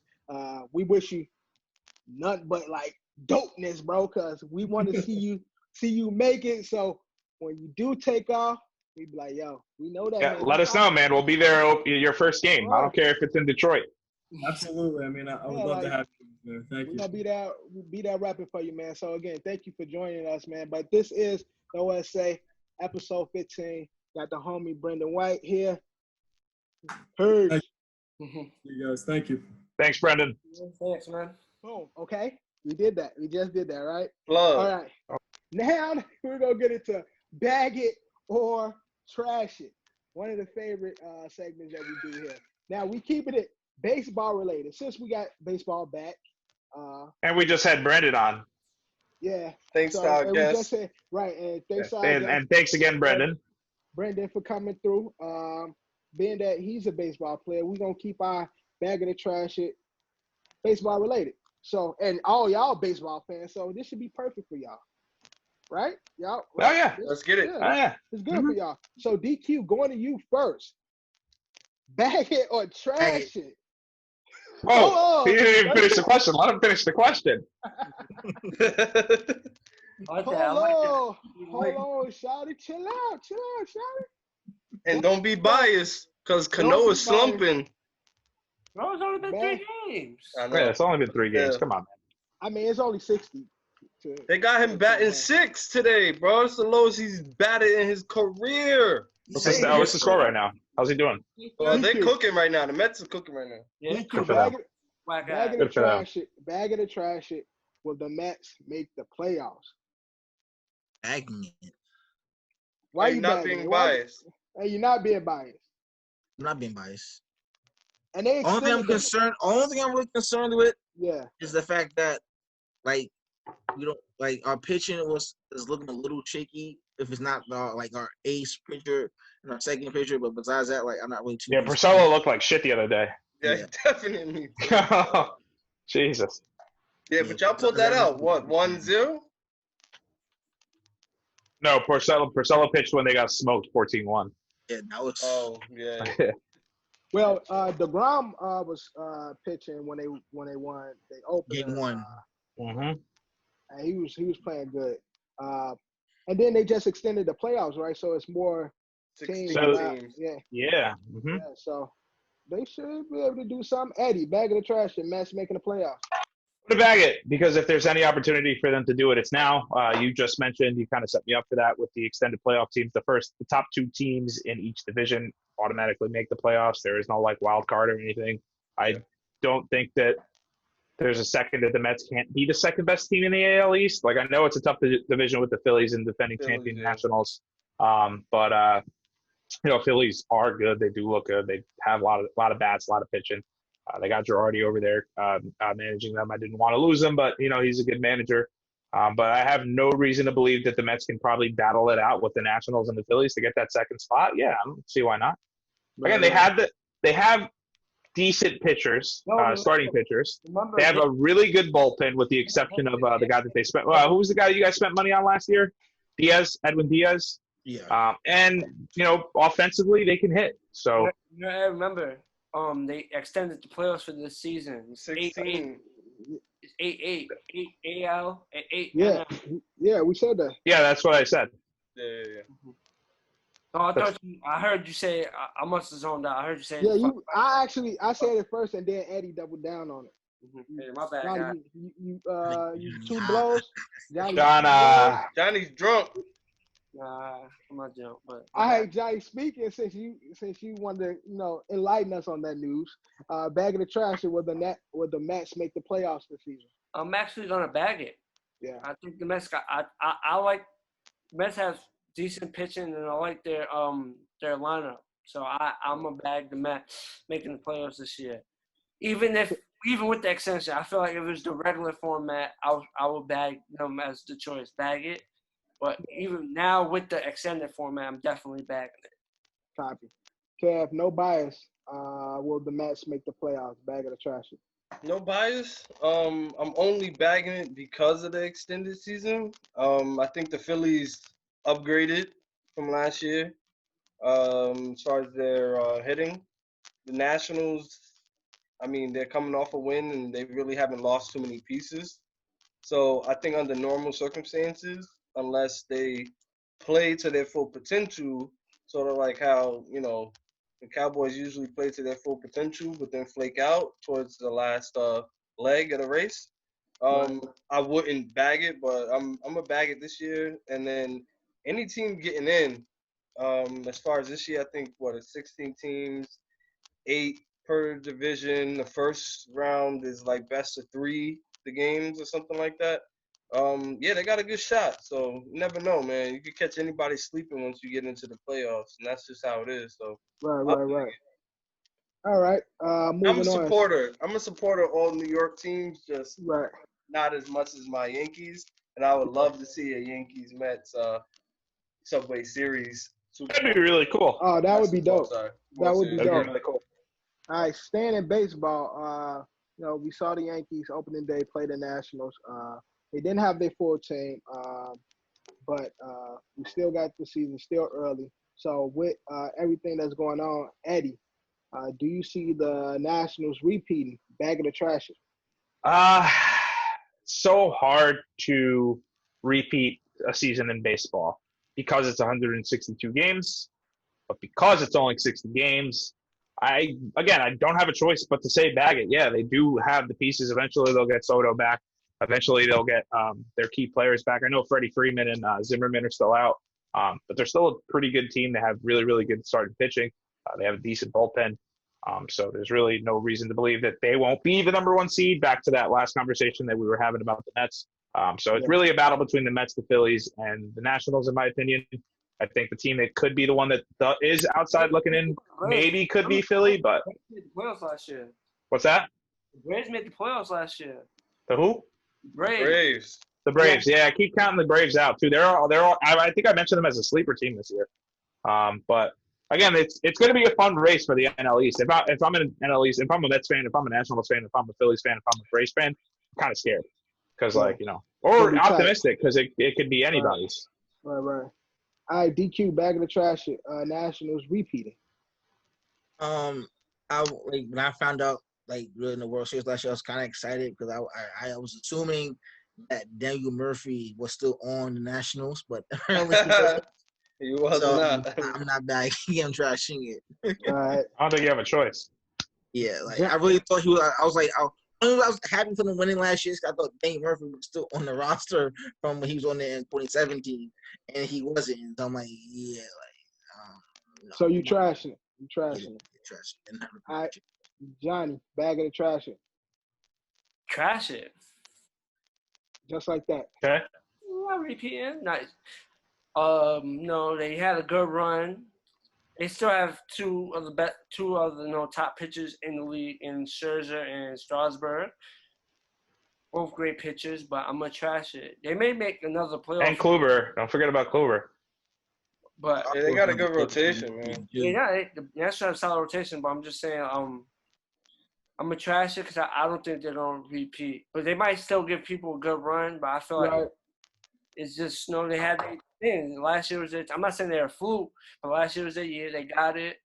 Move on. All right, Kev, bag of the trash it. Nationals repeating. I'm gonna trash it only because just like every sport, it's hard to repeat, man.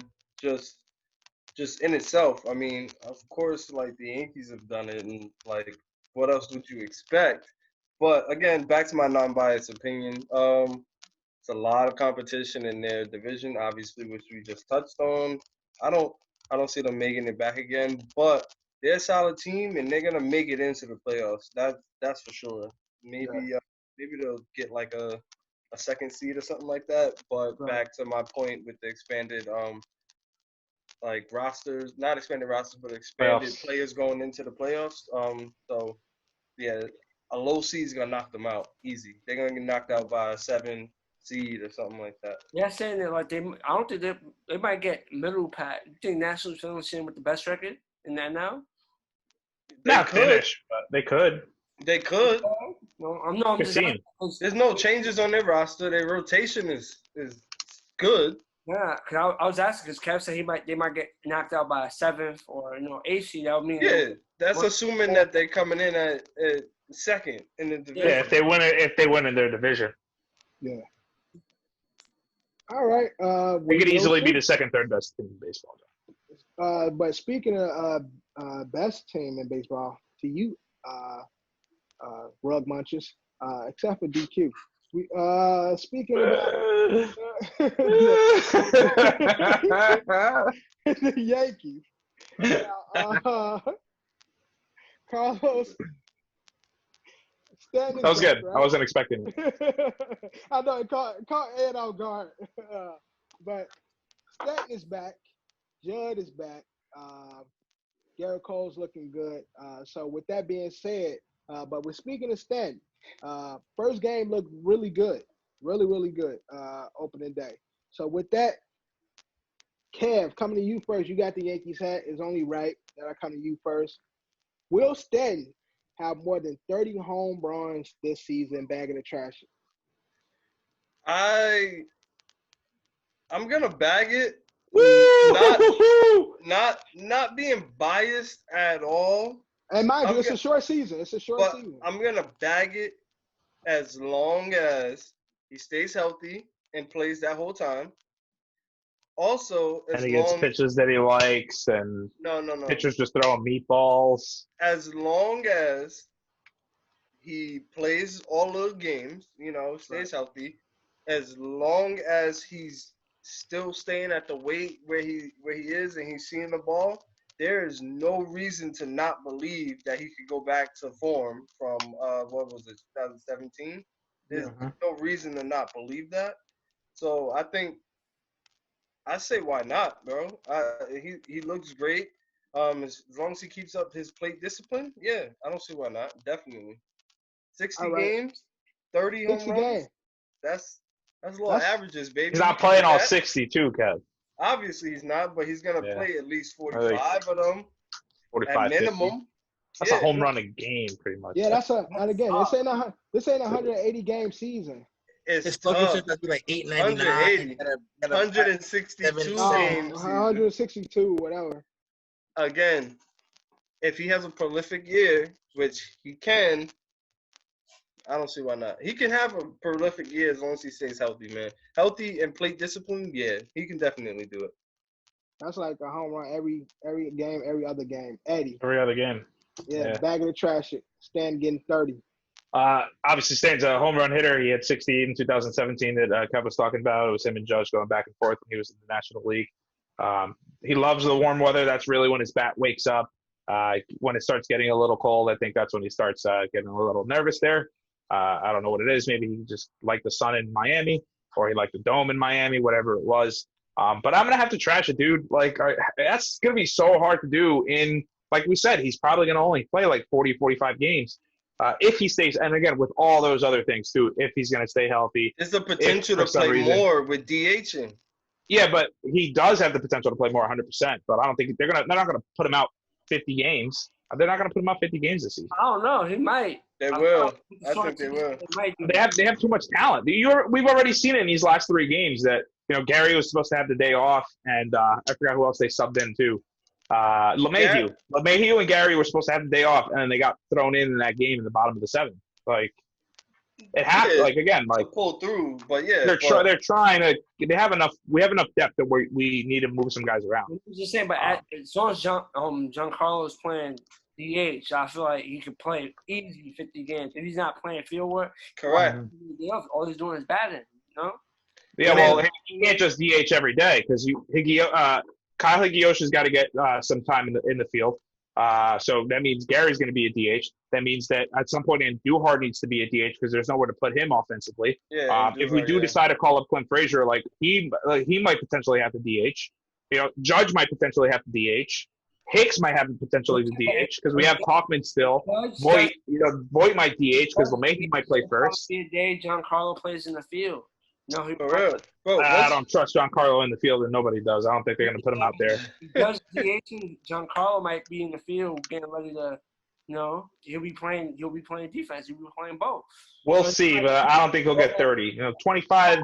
That seems a little bit more reasonable. 60-game season, I think Stan's locked at he's going to be locked in the DH. Man, if you can commit to, you know what 30 home runs means in a 60-game season? That means like the guy hit like close to fucking 70 home runs. I didn't get my bag of trash yet. All right. So here we go. John, bag of the trash is Stan getting 30. As long as he stays healthy and he plays 50 games, we're going to bag it. Thank you. At least 50, I think you see how big Giancarlo is? I know that, John, but he strikes out a lot too. He does. Okay. So Stan needs to hit a home run every other game. By that logic. If he could go 1 for 4, strike out 3 times, and smack it out the park. That's it. 1 for 4. All right. 1 for 5. As long as he hits the home run, I think he can get 30. It's crazy in the short. It's like in baseball, if you get hot, you get hot. If he gets smoking hot, he's smacking it out the park. Okay, but like we said, baseball is a game of streaks. Yes or no? We've said that 1,000 times on this podcast. Right now, Stanton is hot, but eventually, he's gonna get cold. Remember, and then what happens when he gets cold, John? The season's short, so he can stay hot. Say he stay hot for a good 45 games. A streak, John, is like a week, 2 weeks. That's a streak.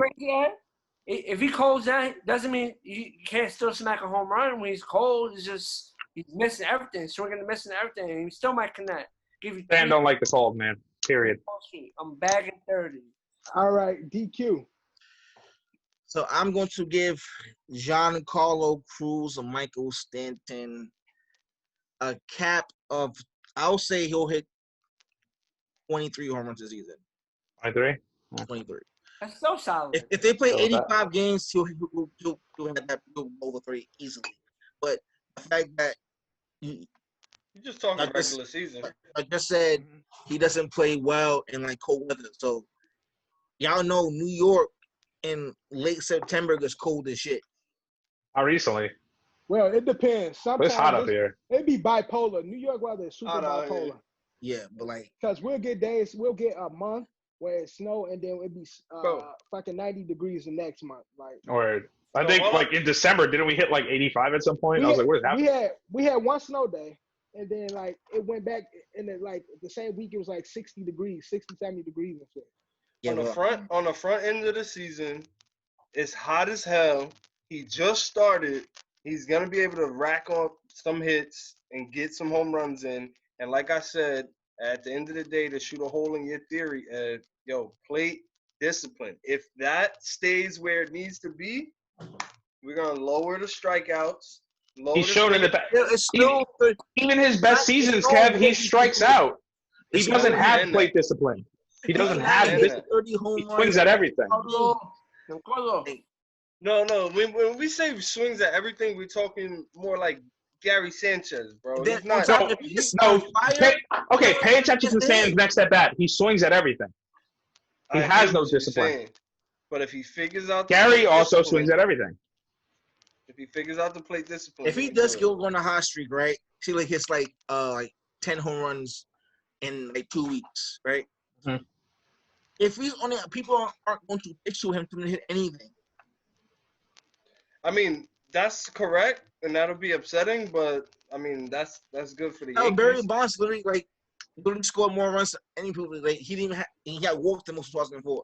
So him getting all those walks still equates him hitting mad runs. Either way, I'm not upset with that scenario at all. Right.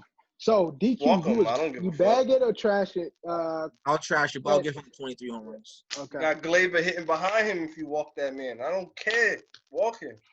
All right, but moving on now. Since you brought him up, you brought up Barry Bonds. I heard that. That was a good segue. Right, segue into the next bag of the trash it. Now, it was just Barry's birthday. Happy belated, Barry. You know, trash it.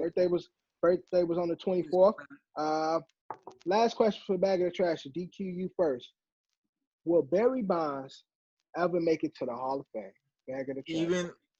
Even though he should be, I'm going to trash it because he's like steroid use. Like when the players playing out here, allegedly, but it's clear like way the MLB treats steroid use now compared to the 80s and 90s, where he put a block onto it. The fact that he has all these records, and also possibly as a black man, they're probably going to blackball him from the Hall of Fame just because he did all this. But it's like there's an asterisk where like they maybe if he takes steroids, they're not, but still they won't. I can say not let him in just off the allegation of him taking steroids. I'm gonna have to trash. Right. You know he deserves to be. Eddie, bag of the trash it. Barry, Hall of Fame. Baseball holds itself to this ridiculous regard where it's pure and everybody, does the right thing and no one breaks the rules and this is America's pastime and yada, yada, yada. Pete Rose has never been allowed back into the Hall of Fame. We'll never get into the Hall of Fame. Baseball has forgiven him. A-Rod was drugged through the mud and everyone hated him, but now he's the sportscaster for MLB Network. Mark McGwire, obviously his steroid allegations, he was dragged through the mud. Now I think he's a hitting coach on the San Diego Padres. Mark actually admitted to using it. Okay, well, so Mark admits to using whatever, but baseball forgives him, brings him back, and now he's the hitting coach for the San Diego Padres. There's two names that always jump out to me when it comes to that. It's Sammy Sosa and it's Barry Bonds. They still have yet to been forgiven. I don't understand why. He deserves to be in the Hall of Fame. I want him to be in the Hall of Fame. So I'm going to bag it on the fact that baseball will get their shit together and forgive him, but I don't think it'll happen. On the whole Sammy thing, baseball. They don't make light skin statues. I think he'll make it in. Yeah, that makes sense. When I say Barry, Barry says he didn't willingly know. He took certain things, but he didn't willingly know what he was taking. That was his. certain creams and stuff. Johnny, bag of the trash at Barry, making a haul. I'm gonna bag it because they can't keep Barry out. Like Barry is a great player. He's a Hall of Fame talent. Like obviously he has some stuff that's hovering over him, some dark clouds. But Barry was an amazing player. Barry's that guy. Bag it. Barry deserves to be in the Hall of Fame. They didn't put Barry in the Hall of Fame. Hey, Kev, bag of the trash at Barry in the hall. Trashing it, bro. Only because, like Eddie was saying, and they do funny stuff, man. They don't want to do right by the person that put in the body of work, only because of a blemish on their record that, again, they probably expected him to say, yo, I apologize, I'm sorry. Yeah, they want him like to tuck bow down. They want him Yeah. to tuck tail. Like, he's not gonna do that. I mean, I'm a grown ass man. I wouldn't do that. I just, you know what I mean? I'm not gonna put myself in a shitty situation for something that everybody essentially in the league was potentially doing at that point One in of time. the best times in baseball to me. And that y'all didn't have on y'all list is something that was Still the best baseball era. fucked up for us to do. So, you know what I mean? Yeah. Yeah, but I'm trashing it. He's not gonna make it because of the powers that be, and that's unfortunate, bro. But Barry, you're a winner in my book, man. You're solid, bro. If I see you on the street, I'm gonna chant MVP for you and HOF, baby. Do that, Kev. You ain't cheating. You ain't trying to win. If Barry's not in the video games either, surprised. I didn't know that. Speaking of video games and Barry Bonds, so he's not it. Like, so if you play MLB The Show or MLB 2K or anything like that, so clearly Barry Bonds holds the record for most home runs in a career, most home runs in a single season.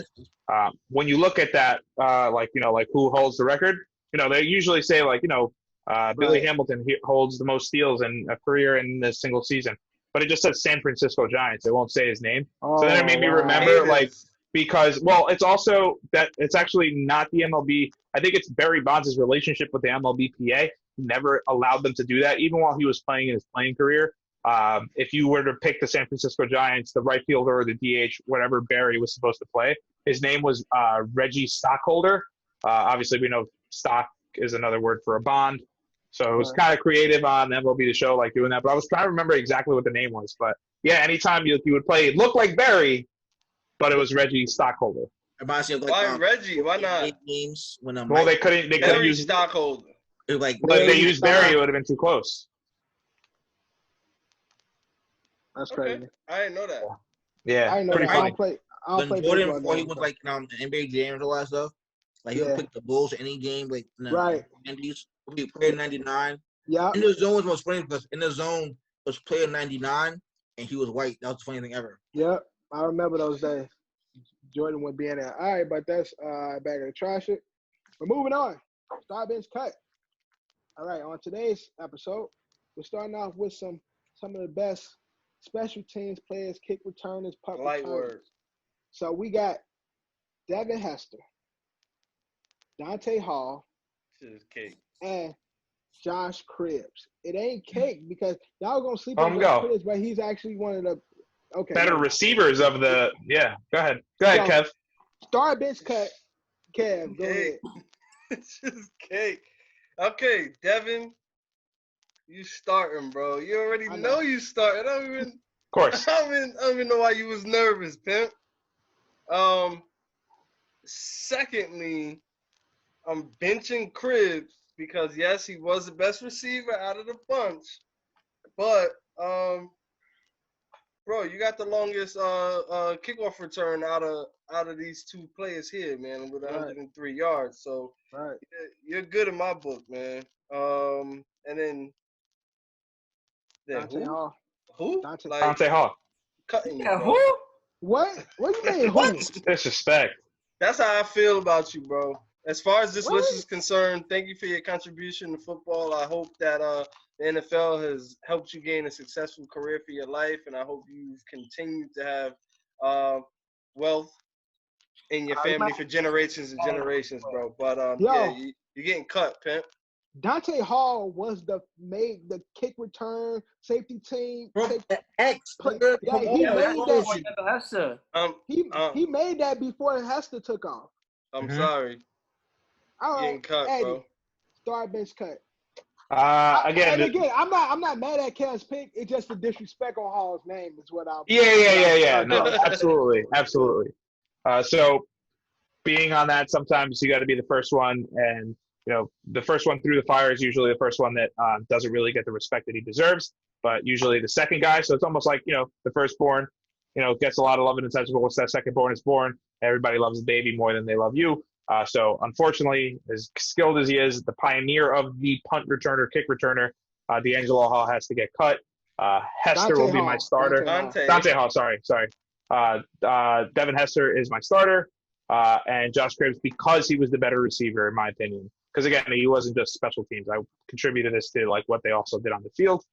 Similar to, Brad Smith. Brad Smith was also a really good punt returner, was also a pretty decent wide receiver.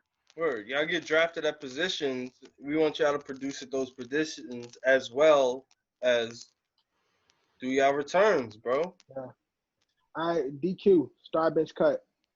I'm starting Devin Hester, who's just impressive. I am going to bench Josh Cribbs. I'm going to throw up the X for Dante Hall. But Word, the X factor. Jonny, start bench cut. I'm starting Hester, I'm benching Hall, and I'm cutting Cribbs. We picked this specifically for punt return purposes. And who's the of the three? Cribbs. I don't want to hear Cribbs could have been the better receiver of the two, but that's not. Dante and him scored the same amount of touchdowns on returns. Taking Hall, was it not watching football in the mid 2000s? Bro, we all were, but for me, I prefer numbers. And numbers count, but also seeing what the eye test is one I go with the most. Also, so let's just go through their touchdowns as returners too. This was also a factor I didn't include. 12, 19. So Hester had 5 punt returns for touchdowns. Paul had 6 punt returns for touchdowns. Cribbs had 8. So they're all clearly better in one position. And then Hester had 14 kickoff return for touchdowns. Hall had 6, and Cribbs only had 3. But the thing is that they were all specific to what they were. I mean, Hall was right down the middle, 6 for 6, 6 punt returns, 6 kickoff returns. But you can see the outbalance in Cribbs having 8 punt returns and Hester having the 14 kickoff returns. Yeah, well, that's the way I also incorporate it. I think Ed, because Cribbs is nice. I think Ed, because I double checked it. I think you got it backwards for Devin. Devin has 14 punt returns and 5 kick returns. 5 kick returns. Okay. Right. So for me, obviously he's the GOAT regardless at that at that skill.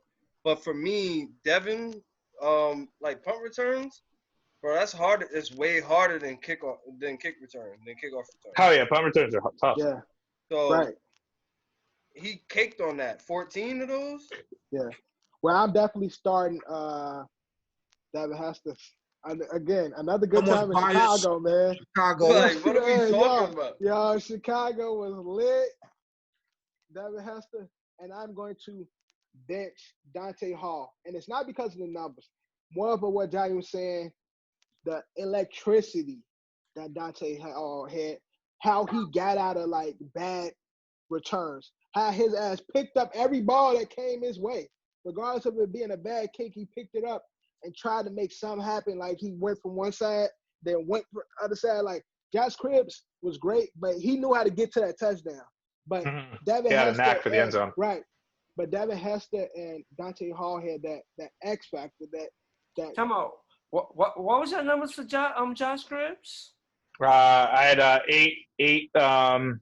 No, I might have it backwards, so it might be 8 kickoffs and 3 punts because I think I wrote it down backwards. Yeah, no. For Cribbs is 12 punt returns. No, for touchdown. He has 3 punt return TDs and he has 8 kickoffs. 8 for kickoff, so I had it backwards. 12 overall. Yeah, that's what I meant. Sorry. Yeah, I had it backwards. But he's got the longest kickoff return out of all three. Yeah, and exactly. And also, as far as like kickoff like yards, I couldn't find Hester and Hall on this. I found Cribbs on it. So Yeah. Cribbs was in like the top 5. So I couldn't find Hall and Hester on that list.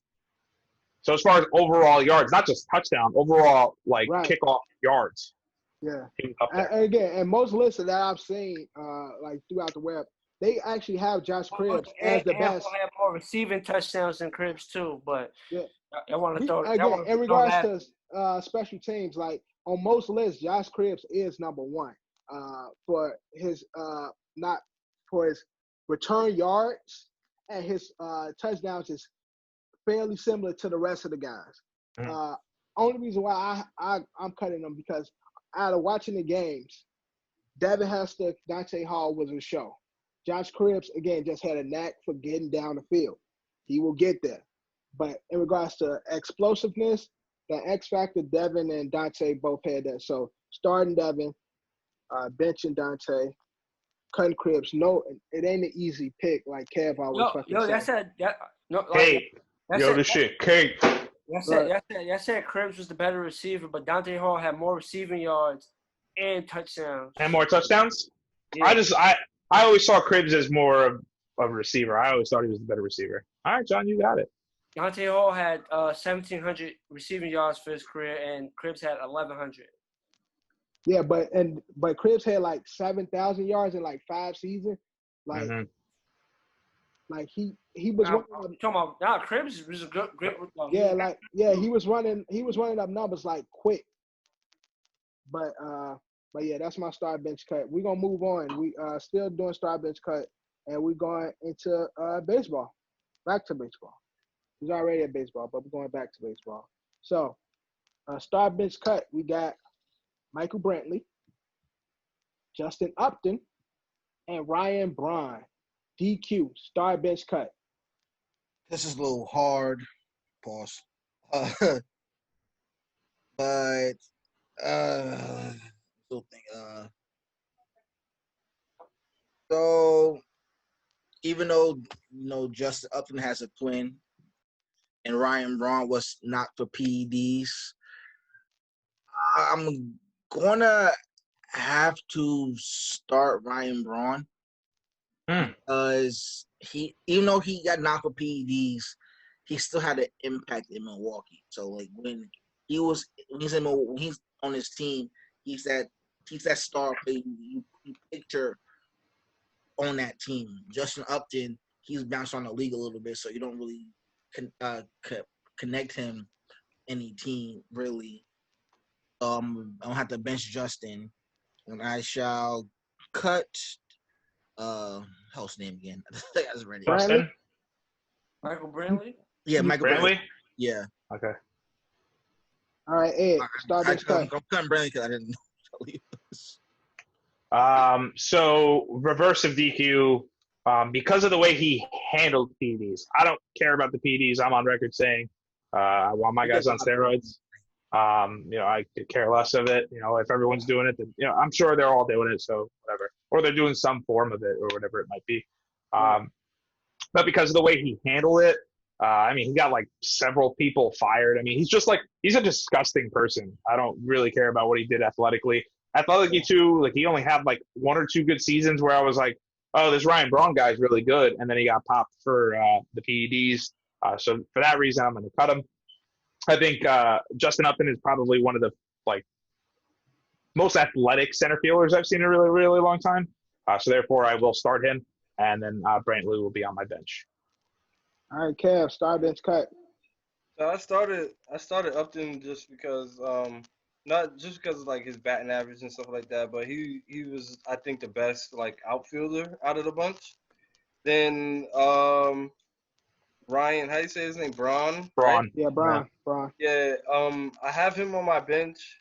Again, if he was juicing, he was juicing. So everybody kind of was around that time frame. So it doesn't matter to me. And then Michael Brantley, even though I think his batting average, the lowest he's ever had was 231, which is still solid.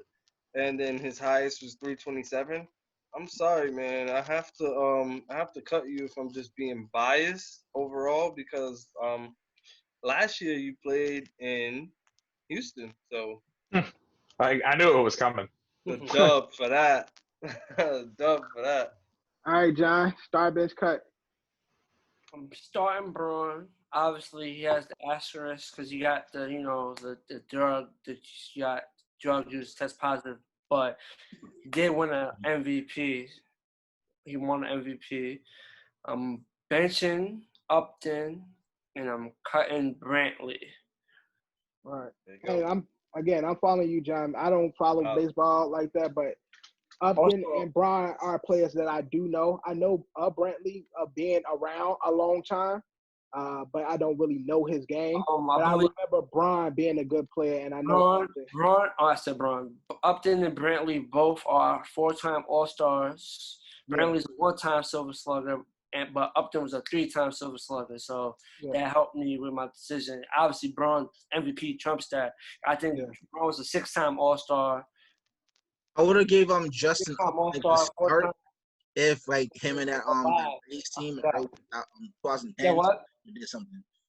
Remember how like Justin Upton like that race team from the early 2010, 2009, 2008 did really well and then this fucking fell apart and no one left. Yeah. Carl Crawford, dude. At some point the Marlins had Kristen Yelich, Giancarlo Stanton, and McLean in their outfield, and they fucking traded it all away. It's bad teams specifically from Florida that can't keep their teams together. 5-time Silver Slugger and a Rookie of the Year also. That's also on his belt. Yeah. So again, I'm gonna start Brian, bench Upton, and cut Brantley just from him just being around everywhere. But he's been around a long time. But I know more about Brian than Upton. But yeah, so that's start bench cut. No, we're not done. We got one more. Yeah, one more. We're doing 6-man. All these players have been the 6-man of the year. This was actually supposed to have been on last week's, but I moved it to this week. So we got, and it's fitting. Basketball is back. So we got the Titty Chaser. It's funny. Right. Yeah. So yeah, it's perfect. So Titty Chaser Lou Will. We got Just Got Back. Now with the Brooklyn Nets, Jay crossover, and then we got champion, world champion and NBA champion Manu Ginobili. Star bench cut, Johnny. What you got? Starting Manu. Manu. How many chips you got? 4, right? 4. Started Manu, and also he helped lead Argentina to a gold medal. Right, exactly. That's right. We talked about that last week. So Manu, this is tough. This is where it gets. That's hard. Yeah. This is easy as fuck. What are you talking about? No, it's not. It's not.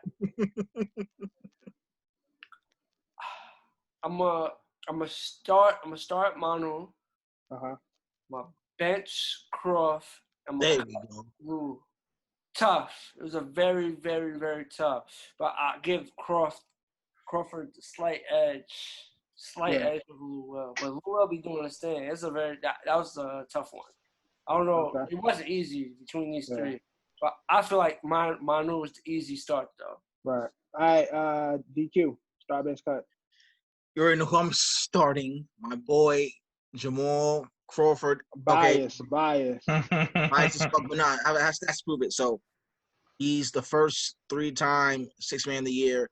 Also leads the NBA in most 4-point play conversions. Even though he played on shitty teams, he was a part of those that 1 year when the Hawks were good in like 2009. Yeah. He played in Portland for that one season and bounced because Dame wasn't there yet. Started with the Bulls, man. Yep. Had war number 1 for D Rose. He was on the freaking Warriors before Steph got there. He was on those good but shitty Knicks teams in the mid 2000s. Right. And even though Manu has the rings, he brought things to the NBA. I feel this me growing up watching basketball, like Crawford was that one person I would always watch and like try to emulate. I'm never gonna shake and bake down properly, but I'm gonna start Jamal Crawford. I'm going to bench Manu. Everyone know Manu like what he does, and I'm gonna cut Lou Will. Like to me, like yeah, he has a 3-6 minute years. Yeah. It's just that like Lou hasn't really done anything super spectacular to really remember him. Really, Right. That's the whole titty thing. Except for that. Except for one thing right now. All right, Eddie, start, bench, cut. So I think it was going to be the clear consensus, but DQ showing his bias there. Starting Manu. Again, obviously the championships, the accolades, everything he's done, especially Argentina stuff too. Wasn't he made Argentina be like the first team that wasn't USA to win in like the last 20 years, 30 years, whatever it was. So that's obviously a main reason why you start him. While I was making this list, news broke of one certain Lou Will getting chicken strips. So for that reason and that reason only, he made my bench. So therefore, I cut crossover. Yeah, I figured mix it up a little bit too, and it'd be funny. And I gotta have respect for my guy. And one more thing, Jamal Crawford has one of the top tier summer pro-am leagues in America. What's that? The crossover. Oh, okay. Sometimes the pro-am leagues and the NBA is done. It's either the Drew is number 1, right? The crossover is number 2, and the Rucker is like number 3. Or Venice is like in there too. Kev, start, bench, cut. I mean, for the sake of what we're doing here, this man is the career leader in points off the bench, bro. Averaging like 14 points. So why wouldn't I start him? You know what I'm saying? So I'm starting Lou Wills because, I mean, it makes sense. Then, obviously, somebody that's playoff bound and championship, like, has the rings, I'm obviously going to go with Ginobili to be on my bench. And then Crawford could just chill at DQ's crib, bro. I don't give a shit. My only discretion with bench. Will's like it's not technically coming off the bench if you're in it. If it's 5 minutes past in the first quarter, and they pushing the game. I mean, they don't say. Why are you mad that he's the first person off the bench, bro? I'm not even mad about him saying like he's technically just like Manu Ginobili. They're all technically starters, so I agree. But I was about to say that because Manu technically like was a starter that wasn't a starter. Like he was a star. He'll come in first whistle, and that was it. Based off the way that they played their defense or the way they formulated their team, they put him on the bench. But Manu was definitely a starter player. Like, I mean, he would go in like 2 minutes into the game. Like 2 minutes past, he's already in the game. Like Lou, Crawford definitely could be starters. Right. They all could be starters, but he's saying like he don't really consider Manu and Lou real bench players because they come in so early off the bench. No, it's another thing. They chose those roles. Like right. Those for the team. Yeah. So I feel like Crawford came into his own pretty much after he left the Knicks because I think even though he was a starter on the Knicks, I felt like that role is what gets him so much longevity in the league anyway because he can fit in any program and like he can run the ball, he can spread the floor and all that, but at the same time, I feel Crawford like when he accepted that role, he like kind of made that role his own pretty much, and people learned from that. All right, Jonny, star, bench, cut. Did we do you? We did you. Yeah, definitely. Kev. Okay. Oh no, Kev you. No, it's you. Now it's you. All right, my bad. So I would start Manu for being the Manu that he is, star player, come off the bench, champion, world champion. I will bench also Lou Will because to me, statistically, Lou Will is the greatest 6-man. And then crossover is my guy. I used to have a Bulls J crossover jersey, but based on this, I'm gonna have to cut him. But he's still a guy, and I'm still rooting for you, bro. All right, but that's start bench cut. OSA episode 15. We're getting into the last segment of the episode. That's 5-5. Now, today, we are ranking our top 5 sports rivalries. Now, a lot of them, a lot of great ones. Over the history of sports, regardless of whatever sport it is, we all got our own list of the greatest rivalries to us. Kev got a list, Ed got a list, DQ got a list, Jonny got a list, I got a list. Hopefully, well, I'm gonna shit on y'all list real fast, but so we ranking 5 to 1, starting at 5, going all the way down to 1. Top or our favorite sports rivalries. DQ, we're gonna kick it off to you. Is that cool? Of course it is. And so this thing is called Fab Five. I'm going to start with the Fab Five, which is Michigan versus Ohio State. Okay. Yeah, good pick. Throwback. Number 5. That's a dope pick. Eddie, what you got at number 5? My first number 5 is a different one. I don't think anyone's going to have this one on there. But the Mannings versus Tom Brady.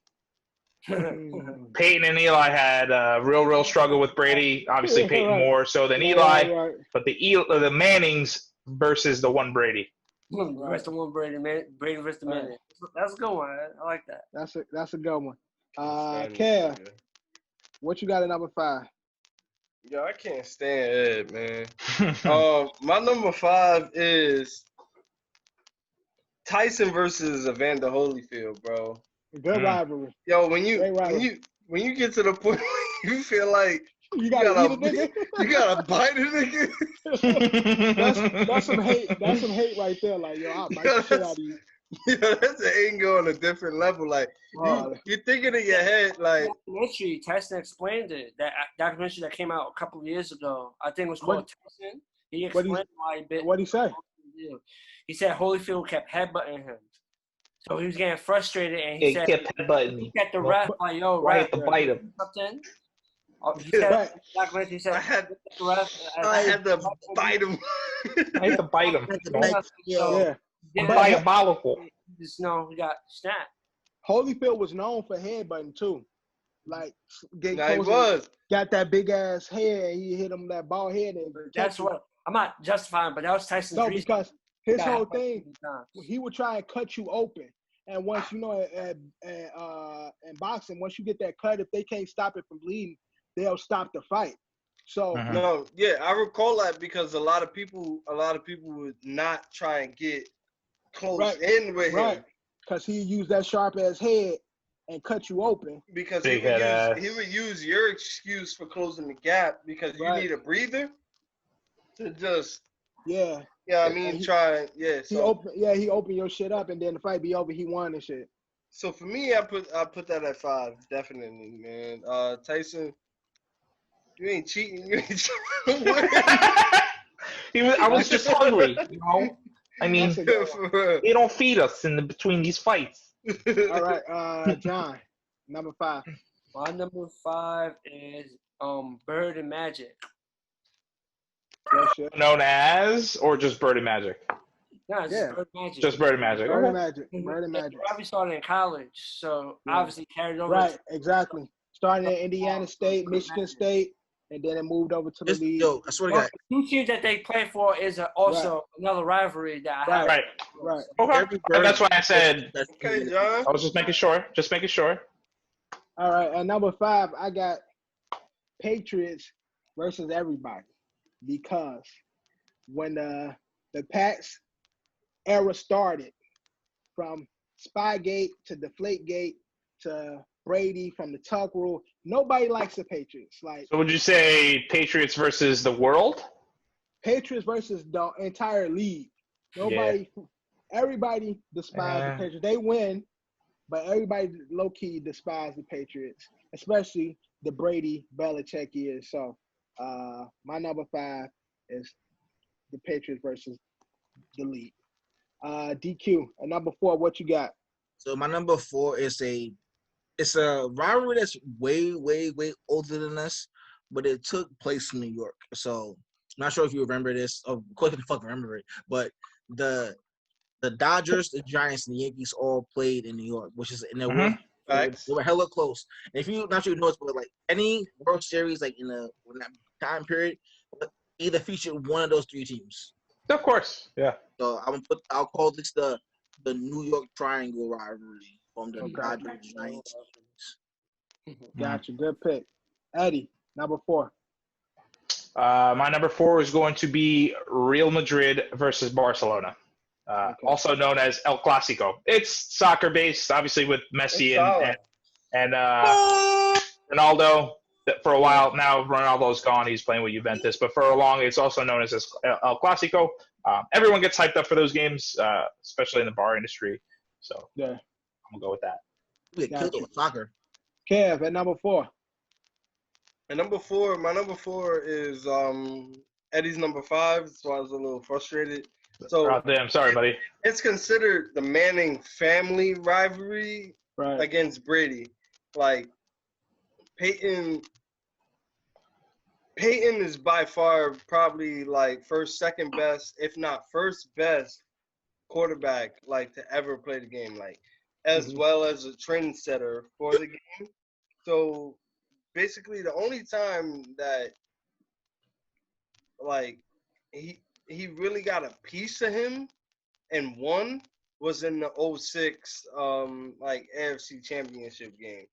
But the brother that finished it, obviously, that won the championship against him in 07 and 2011 was Eli. That's not fair, though. Peyton can't play him in the Super Bowl.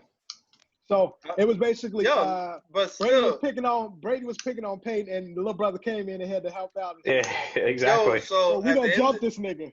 At the end of the day, man, I'm an only child technically, but yeah, man. At the end of the day, man, like I raised some kids, man, and one of them got an issue at school or wherever they at. Man, the other brother, they gotta either come back together, the other person gotta come and finish it. So, as a Giants fan, I know Tuck helped you out a little bit. You had a good defense that year, but bro, you had to close it, man. You had to close it for your big bro. So that's mine. Growing up with 6 kids. 21 Jump Street. That's how you get it. I already know how Dev get down, bro. Yeah, I ain't let you fight, bro. Nah, I ain't never going. Ain't nobody fighting around me. Look, you gonna either walk away or we about to 21 your ass. Jonny, number 4. My number 4, Ali Frazier. I was wondering where that was gonna come up. But good job, John. One of my honorable mentions, because I wasn't around for that one. That's one of my honorable mentions because I wasn't around for that one, and because I thought it was more significant that Tyson decided to bite a nigga. Now, my number 4, probably one of y'all number 2 or number 1. Now, yeah, here we go. So can I guess? Guess. No, don't guess. No, I'm not gonna guess. I'm not gonna guess. On three. So here it is. No, I was just on 3. No. Okay. I'm gonna explain it now. Not a baseball fan, but I already knew it. See, I love sports. That's why and when you're a casual sports fan, you watch sports. You just like sports. You know what's going on, whether you watch it or not. And this rivalry is something that's been going on forever. It might have started centuries. It might have started 1918. So my number 4, and y'all all know, probably y'all number 2 or 1, Yankees versus the Red Sox. The Sox. So one of the greatest rivalries. Didn't Babe Ruth play for both? He played for that was the Curse of the Bambino. So not so much anymore, though. I really hope it gets fired up again.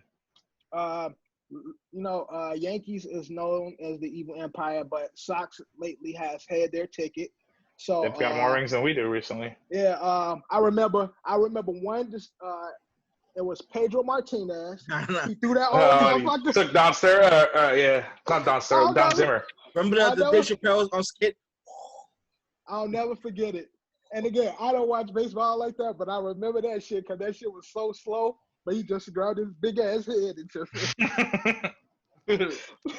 he did his ass like Mike did Brian Russell, like your body going this way, I'm gonna just guide you and shit. So, For real. so number 4 for me. I'm sure that's on y'all list, right? That's on y'all list. Yeah. So number 4, Boston Yankees, DQ. And number 3, what you got? This is probably one of my favorite rivalries of the late 2000s. And it's some sport we don't talk about a lot, and it's some tennis. And that is Rafael Nadal versus Roger Federer. Wow. That's good. Wow. That's really good. Yeah, again, another sport I don't watch, but definitely going at it. But you know, Rafael Nadal. Yeah, you know about that. And they both Nike athletes too. That's a good pick.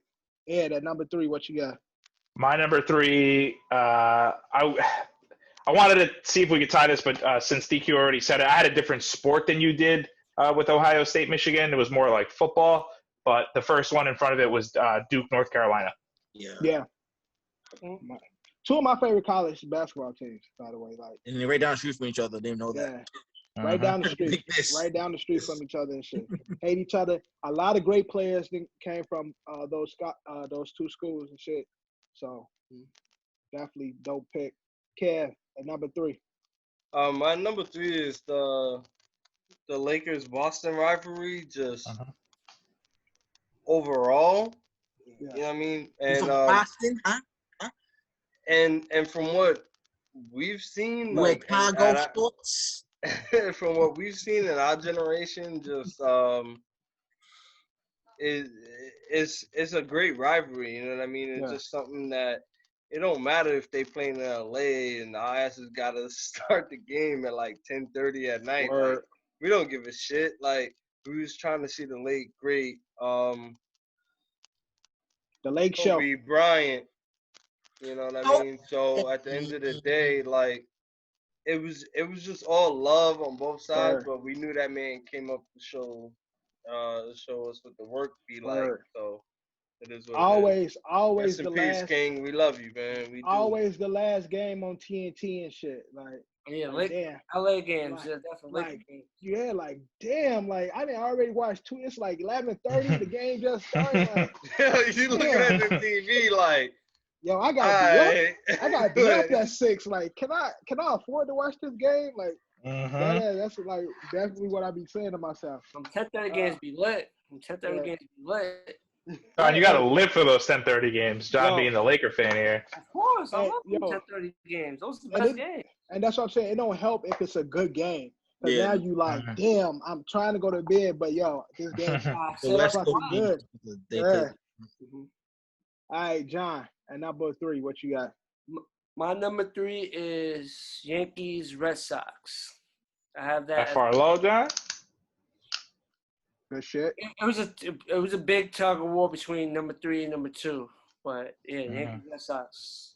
Okay, my number 3 is sticking to shit that I know. USA basketball versus the world. Because the arrogance of USA basketball, we always win. I feel like the world hate us. They world hate us, period. Facts. But when it comes to USA basketball, and where we dominate in most cases, I feel like everybody is gunning for USA when the Olympics and shit come up. So it's not always, you want to win gold, but it's also beat America, like beat the USA. Like that's a win. Beat the Americans. Yeah, beat the Americans. That's the award in itself. Like, yes, you want to get gold. Yes, you want to place first, but if you can beat the Americans while doing it, that's why everybody's like, gold. Do it for Vladimir Putin. Like, in the USA basketball and World Cup and shit, they always going for the Americans. So number 3, USA basketball versus the world. DQ at number 2. My number 2. I was kind of flipping and flopping back and forth with this one, but I'll put number 1 is probably like my favorite, but it's not. No, what's your number 2? Stone Cold versus Vince McMahon. That's your number 2? I was gonna make it number 1. I like the variety of sports. That's what we're supposed to do here, guys. Yeah, that's a really good one. That's very good. I thought more about the wrestling aspect of it. That's a really good one. Yeah. That's why I incorporated soccer. DQ, you messed up my list, Dan.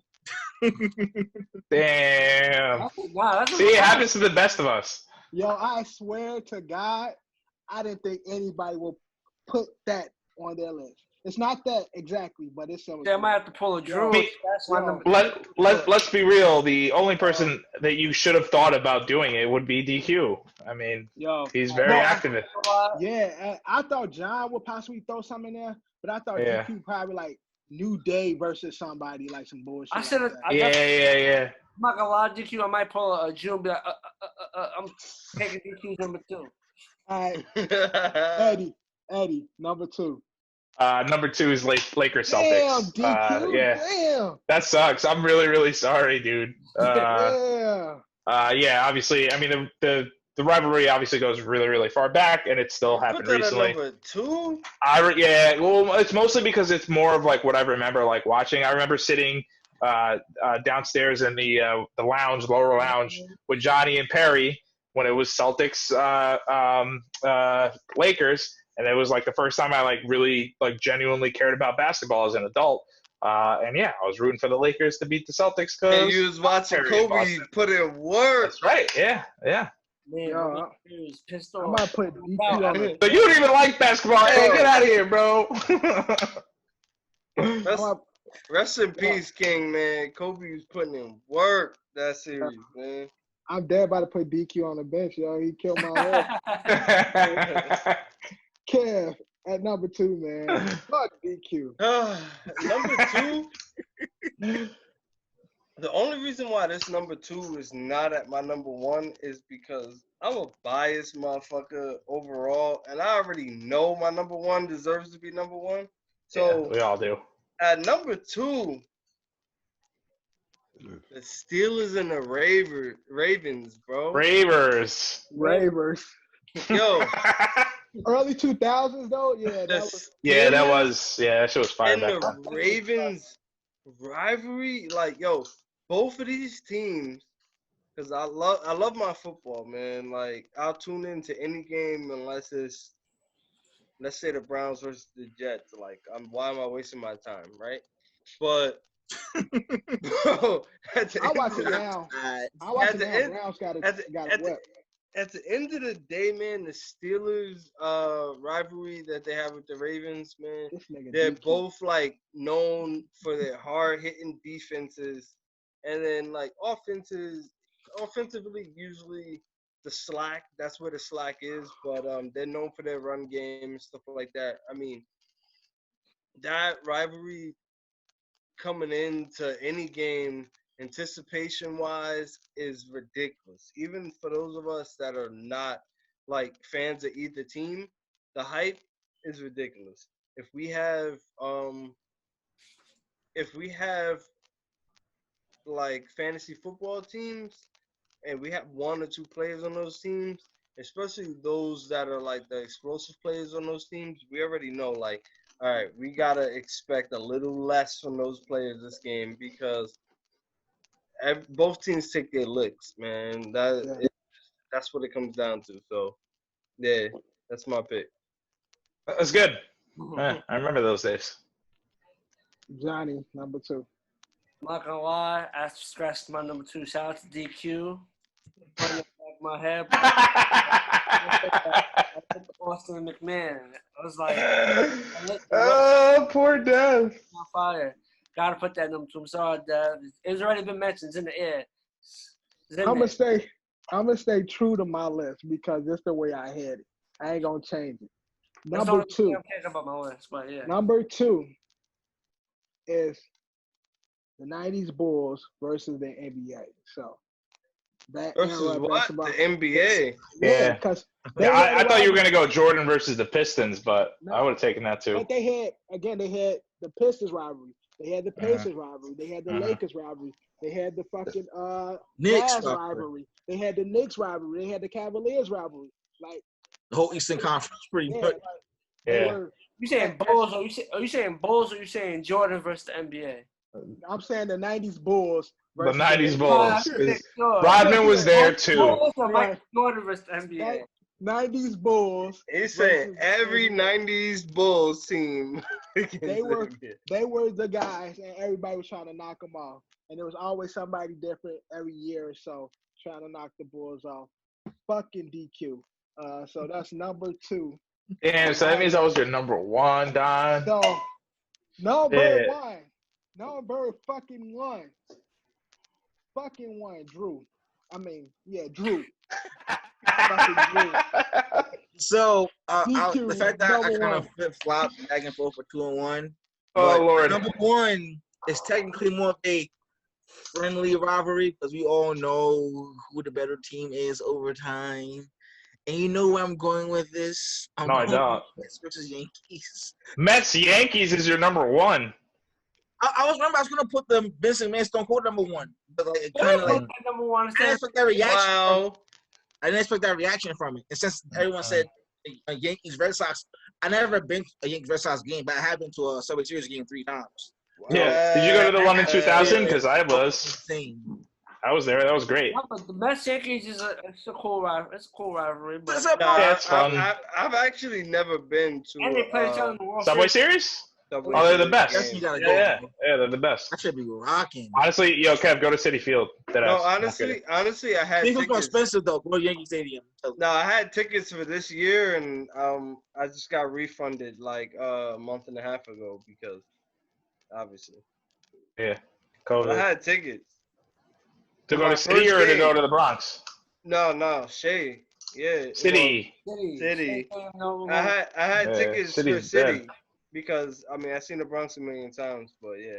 Yeah, City's a lot of fun. It's a lot of fun. It's really cool. It's a good time. They have the batting cage in the back. Shut the fuck up, DQ. Number 1. I mean, isn't it obvious? It's been this long. I haven't said it yet. Yankees Red Sox, man. It's the rivalry I grew up with. Sure, I could have thrown in Jets Dolphins, but that's no fun. Jets Patriots, whatever. Yankees Red Sox have always been a thing, especially that main fight that you talked about was like one of my most fondest memories of the Yankees Red Sox rivalry. It's kind of died down a little bit up until like last year. What was it? Kev, what was the kid we got rid of recently? Was not Tyler Wade. Austin Taylor when he got hit in the back by Joe Kelly and he just like slammed the bat. Like that's what I need to see to come back. So Yankees, Red Sox fight each other more. That's all I'm asking. You guys are too buddy now. All right, Kev, number 1. My number 1, I think for everybody is obvious. My number 1 is the Yankees versus Boston rivalry. At the end of the day, let's say I was like 15 or 14 maybe. I went to a Yankee game in the old stadium before they brought in their inaugural stadium. And I was with a friend that me and Eddie both share as a mutual friend. We call him AKA J-Lo. We're not going to plug him here on the podcast. But Oh, really? Oh, nice. I was with him, his dad, and we're in the stadium and we're in the bleachers. And this Yankee-Boston rivalry game is prior to Boston winning like a championship in this century. So the 1918 chants are heavy. They were the best. Heavy. They were And the best. it was one of the only times that I was in a stadium where I really didn't feel safe, but I was safe because I knew I was in my home stadium. And we hear a lot of commotion behind us, me and this gentleman, Jeremy, and his last name is Lovera. You said you were going to plug him. You just plugged him. Yeah, it's fine. And we hear an excess of commotion, and there's a fan that is a Boston fan tumbling down in the 300 section towards us. And I pulled this gentleman out of the way that I was with in the last second, which, I mean, maybe saved his life. I have no idea. Possibly. He gets hurt a lot. But that's a fact. But this Boston fan fell all the way to where the barrier was for that. Wow. Yeah. But Caught himself, stood up. Did somebody push them? Somebody pushed him. He was And beefing. then everybody was pushing him back, pushing him down and shit. Like, Well, he was beefing. But nah, some of the people behind us that didn't hear it coming, Yeah. They got hit. like if you was to get side swipe, bro, Yeah. like they didn't know it was coming. So yeah, man, the rivalry is deep, man. Yankee Boston rivalry is super deep. I was in the stadium last year in Boston for the first time in my life, which I will say is an amazing stadium. It was beautiful. Beautiful stadium. Very racist. It was an elimination game for Boston. Yankees we went in there. We did business. Aaron Judge had a home run over the big wall, the great Green wall, Monster. Green Monster, and for us, for me at least, man, it was. You run out of there, right? You just. I didn't run out of there, and I had on a Mariano Rivera jersey, man. So yeah, I would have taken that right off. So I think instinctually I got a little bit more love than I should have got in that stadium. But at the end of the day, I did get out of there pretty quick. But at the end of the day, I enjoyed every moment. So, and that's one of our oldest stadiums that we do have in baseball. It is a beautiful stadium. So Need to renovate it, but the problem is the properties around the stadium are the issue. Surrounding that stadium is a fucking dirtbag area, 100%. All right, John. I would like to go on record saying I don't 100% agree with what Eddie said. No, it's a known fact. People from Boston tell me that all the fucking time. They hate it over there. They don't even like going over there. It's like the scum of Boston goes there. Mass holes, if you will. Alyssa, have you been there? Yes, I have. I like the city, man. I'm not gonna It's a good city, but I'm saying that the area that surrounds Fenway Park, unfortunately, is like the scum of Boston goes there. Okay. Johnny, at number one. Number one, Lakers Celtics. Of course. Also, and I also put it high on my list for the simple fact that they actually get to play each other for the championship. You know? Right. They play each other for the championship. Right. So I gave that the slight edge. Obviously, Boston Yankees play in the playoffs, but then they have to go, after they beat each other, we'll have to go play the next team. But Boston Lakers is for all the marbles. Winner takes it home. So, right. Boston. All right. Number one. Number one, Dev. Now. Rock versus Steve Austin. First off, which is, again, it's a collector for me. He gave it away, which killed me. Just killed me. Although I know, DQ is a big WWE fan forever. But when I was watching Attitude Era, some of the best time in my childhood, and Steve Austin versus every fucking body is my number one. From The Rock to DX to Vince McMahon, Shawn Michaels, to Shawn Michaels, to Undertaker, Stone Cold. Yeah, Stone Cold was beef with every fucking body. When he had the fucking water that came out with the fucking Kurt Angle. No, when he pulled out the milk. Stone Cold Steve Austin, when he came out with the beer truck. Yeah, Kurt Angle did it. Right. He came out with the beer truck and got DX, I believe. No, it was The Rock. It was The Rock and yeah. He did it twice. He did it with a milk truck too. That's crazy. Yeah, he did it to Kurt Angle. No, Stone Cold actually did do it twice. Stone Cold did it twice. The other was milk. The second time Stone Cold did it was with Santino Marella and Maria. I forgot her last name. Maria. Redhead? Soto? Maria. Hey, Soto. Maria Canella. I think her name was Maria. But I think she got banned, so she might have another name. Yeah, she was Playboy cover girl. Yeah, but against Stone Cold versus WWE, from him always fucking up Vince McMahon, that rivalry, his rivalry with The Rock, his rivalry with every fucking body, man. Thank you, DQ. I thought I was gonna get past with this one. I'm like, I'm gonna drop this one. Everybody gonna be like, oh no, that didn't happen because you fucked it up. I'm wearing a AJ Styles shirt right now. I swear, I thought you. I knew it's gonna be hard. It's gonna be hard because somebody's eventually gonna name something. I knew WWE was gonna be on his list of anybody. I thought it might have been on yours too, John. But damn, I thought he was gonna say some more current shit. It's been on my original list, but I fucked up. Definitely. Yeah, so number one, Stone Cold versus everybody. Any honorable mentions? Raiders versus 49ers. Yep. Old school. Yeah. No more. That's how Packers Bears. That was I actually I took had that on my Packers list. Bears. Yeah, because we hate the fucking Vikings Packers. and Packers. Yeah, that one. Yeah, everybody in the North hates the Packers. So. AFL versus NFL. I had Ali. No, that's right. I had Ali versus Frazier. That was a good rivalry. Go ahead. I had NWO versus Sting also. Oh, Yes. Serena Williams versus everyone. Put that in there. Can't Undertaker. Kane Undertaker and HBK Undertaker. Tiger versus Phil. She was white. Yeah. Fuck with Edge and Rangers Christian Islanders versus Edge and Christian versus the Hardys versus the Dudleys. Matt Hardy versus Edge. Also, a newer rivalry that's brewing: Dame Leonard versus Russell Westbrook.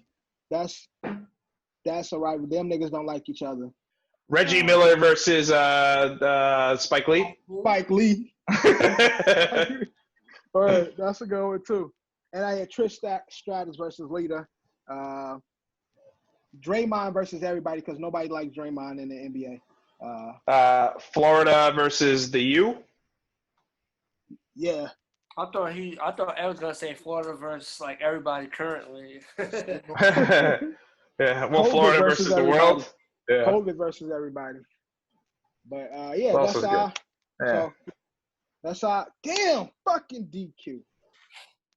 That's our 5-5 sports rivalries. We're shooting on a day next week that DQ won't know about. But thank you guys. No, this way. But thank you guys for watching this episode. 5-5. OSA, episode 15. DQ got me all like fucked up in the head because I thought I was gonna get a good one. I thought I was gonna have a moment. You fucked that up for me. Got the whole crew here. Minus Ed's here.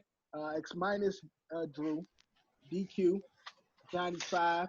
This video, this pod, our streaming, all that is brought to you by Culture Capsule. That definitely is one note, Kev. What do you say? Like this. No, look at this.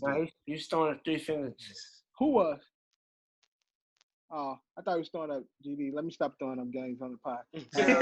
What are we doing? But pod brought to you by Culture Capsule, sponsored by Don's Inc. Got to thank the homie for coming through, Brendan White. Thank you again, Brendan. Yes. Doing the interview. Out to him. Good luck. Yeah, good luck with everything. But before we get out of here, everybody go around. Kev, what you got going on? Where can they find you? Shit, man, I'm just grinding. You can find me on at KJet_JL on Instagram. Luckily for us, we have social media and we have technology that will be added under me. As other end, let's see, got Brendan White on the podcast today. Another great man. He's looking forward to playing in the major leagues. He's grinding in the minors right now. Hey, but Kev, you want to plug him real quick? Where can people find Brendan? I don't have Brendan's IG in front of me as of right now. Okay, but Brendan's IG is right here. It will be posted. Right there. You know. Eddie, where can they find you? Just find me on Instagram at Eddie Horchata. Y'all love that. Horchata. Just DQ. You can find me on IG at just DQ. That's JUST_DQ_IP and at Deadstock Quality on Instagram. Fuck you, DQ. John. Where can they find you? You can find me at Jonny_Cinco_. Right. Yeah. Fuck DQ. You can find me Don's Classic on Instagram, donsforever.com. Follow us at OSA, the pod. Follow us at Culture Capsule. Streaming. We're streaming everywhere. You'll find a link in this description of this video. If you want to stream, we everywhere. Tidal. Want to watch me on YouTube? Well, we're not on Tidal, but we're everywhere else. Spotify, Apple Music, Stitcher, Spotify, Google Podcasts, Apple Podcasts, all that good stuff. All that good Are we on shit. podcast 1 too? I don't. What's podcast 1 2? I don't know what that one is. Oh, that's another podcast network. Well, we'll be there. Wherever there's a pod, Yeah. we're gonna be there. We're gonna figure it out. But right now, find us where we are currently in the description of this video. Thank you for watching. Like, comment, subscribe. Like always, Eddie. We out. We out. Fuck you, DQ.